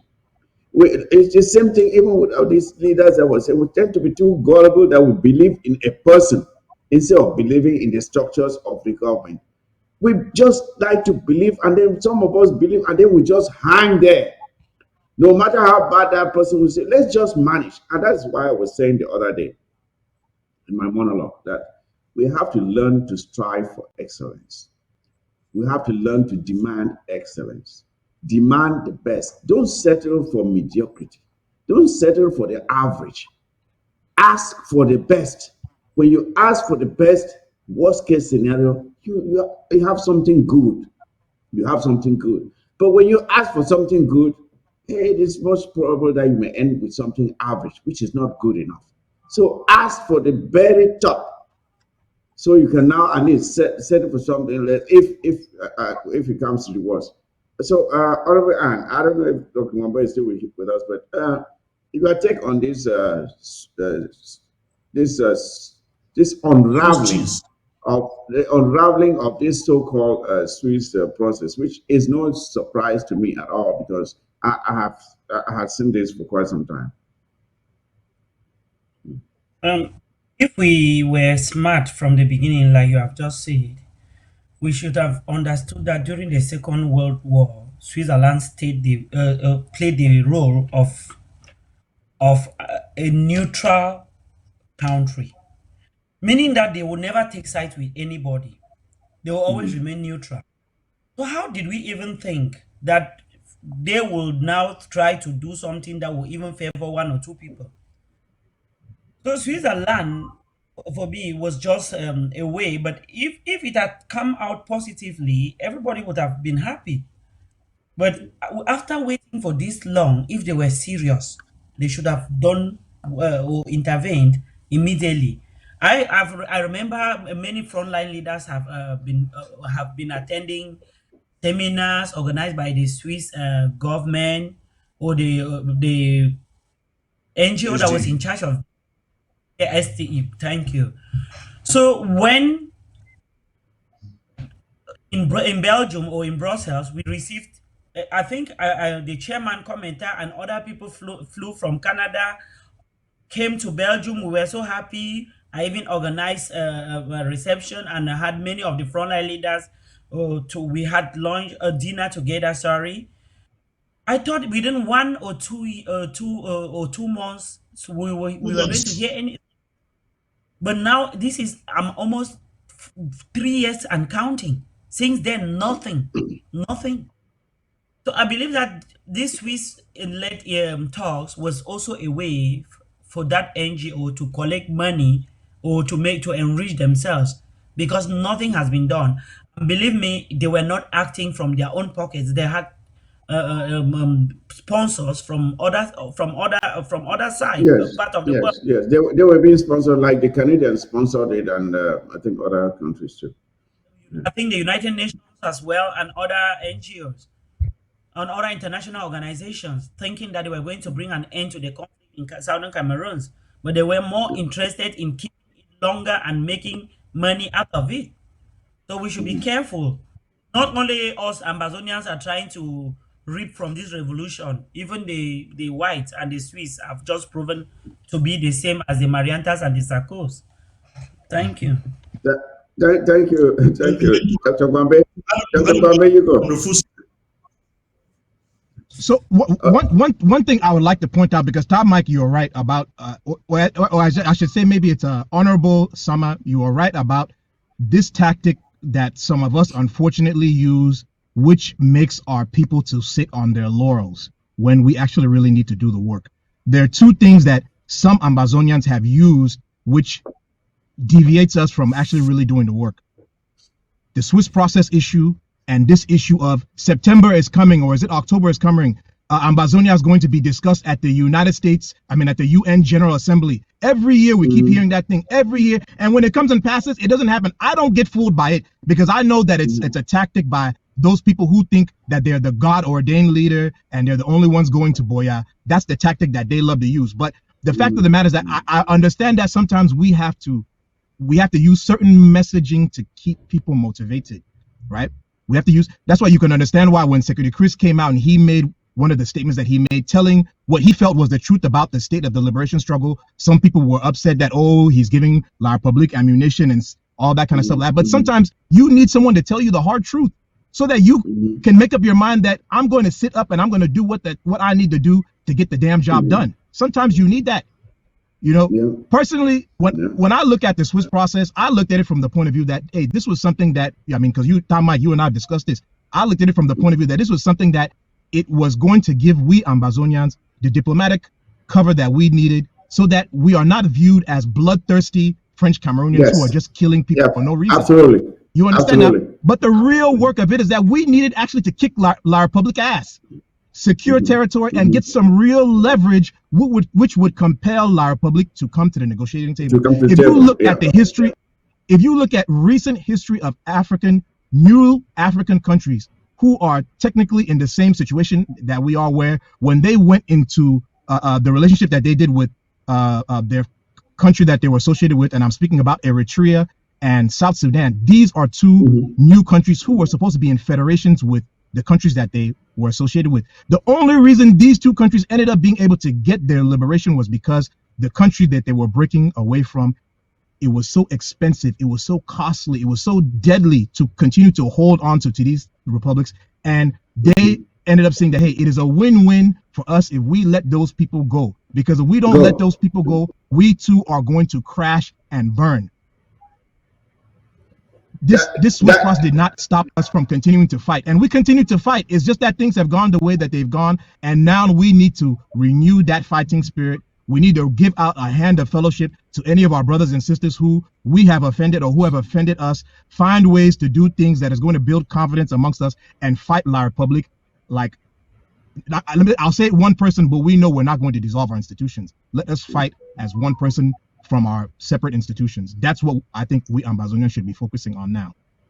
Thank you. Yeah, just to add to what you just said there, Dr. Gombe, I think the only way we are going to win this thing is when we get to a point where the damage that we are doing to La Republique makes them realize that the cost of prosecuting this war against us becomes more expensive than what they are taking out from our territory, until we change that dynamic so that they are spending more money than they are taking out of our territory.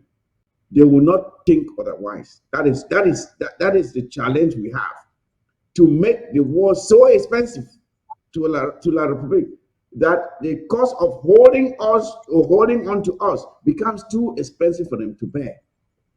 It is then and only then that they will be able to let go. If we can understand this, then we can start planning on how to achieve that. Honorable Sama Thomas, you wanted to say something there. Well, just briefly, please, because the program actually should be ending now. Okay. What I wanted to say was, what I will say is this: no Southern Cameroonian, particularly a fighter on the ground, when you are fighting, please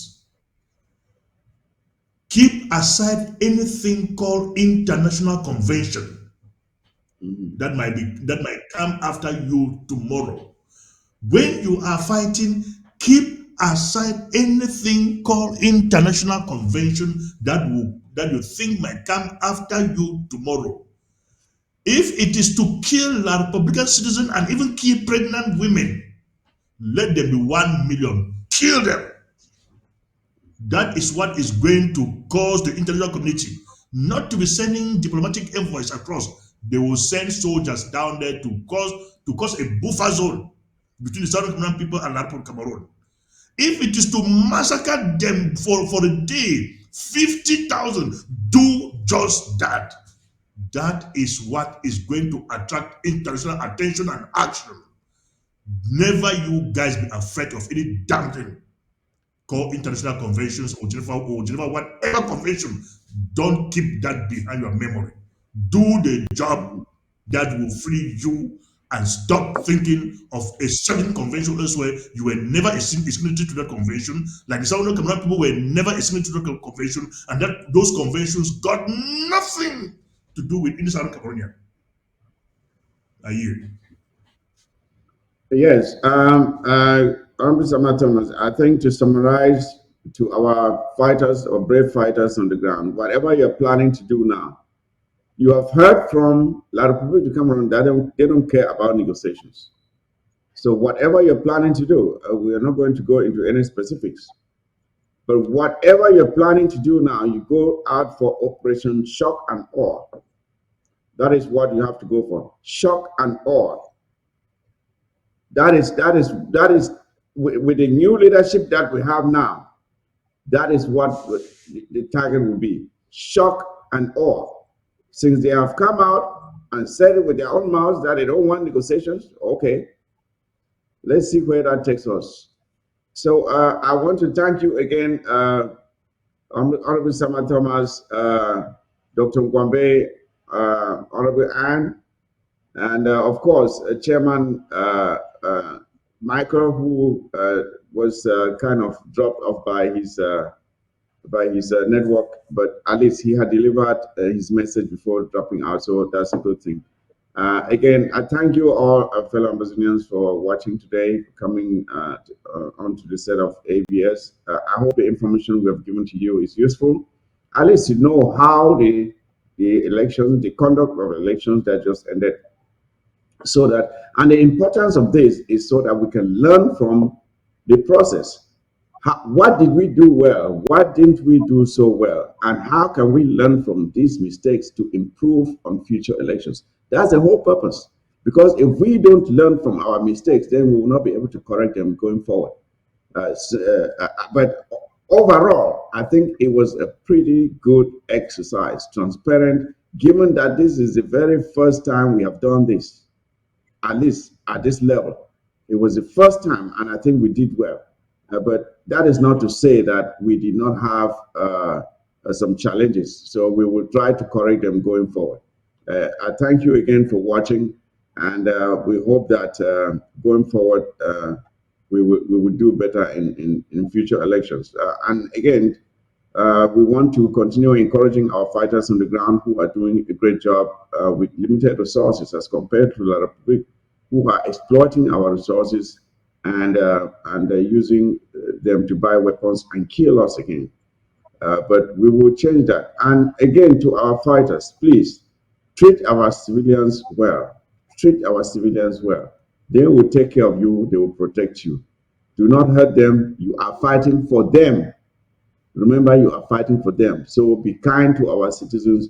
Give them comfort. Give them protection. That is how you will get protection from them as well. And with that, ladies and gentlemen, I hope you got something from this program today, where Eka came on to explain to us how they conducted the elections and everything else that happened during this period. I would like to wish all of you a good night, and take care of yourselves and each other.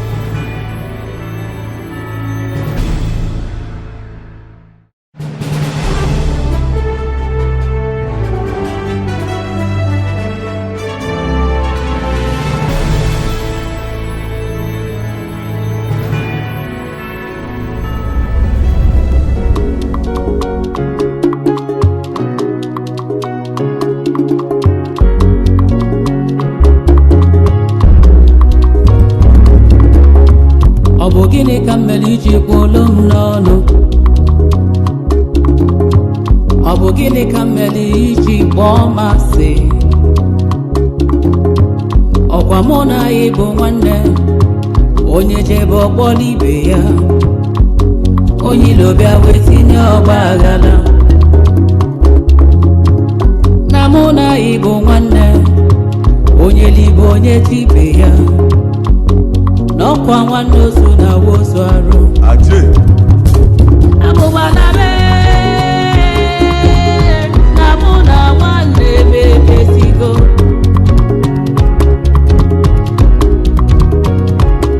abụgbana na mụ na nwanne mebesigo iwe gị dị ọkụ dajụọ ọ dị n'obi m ọnụlube ọnụlube ọnụlube nwanne agba n'ọsọ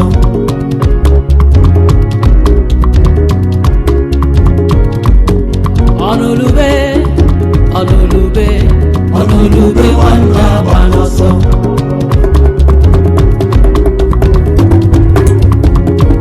akwa nwanne na-ebe ọ na-emekwa gị n'obi ya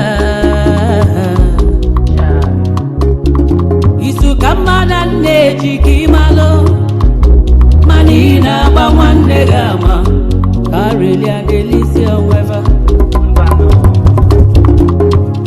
Igbo niile bụ nwanne onye jebodulu ibe ya Chukwu ekwe na ndị ilo mụ anyanwụ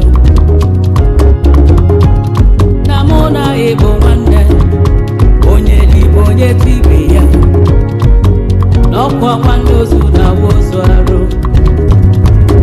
abụgbana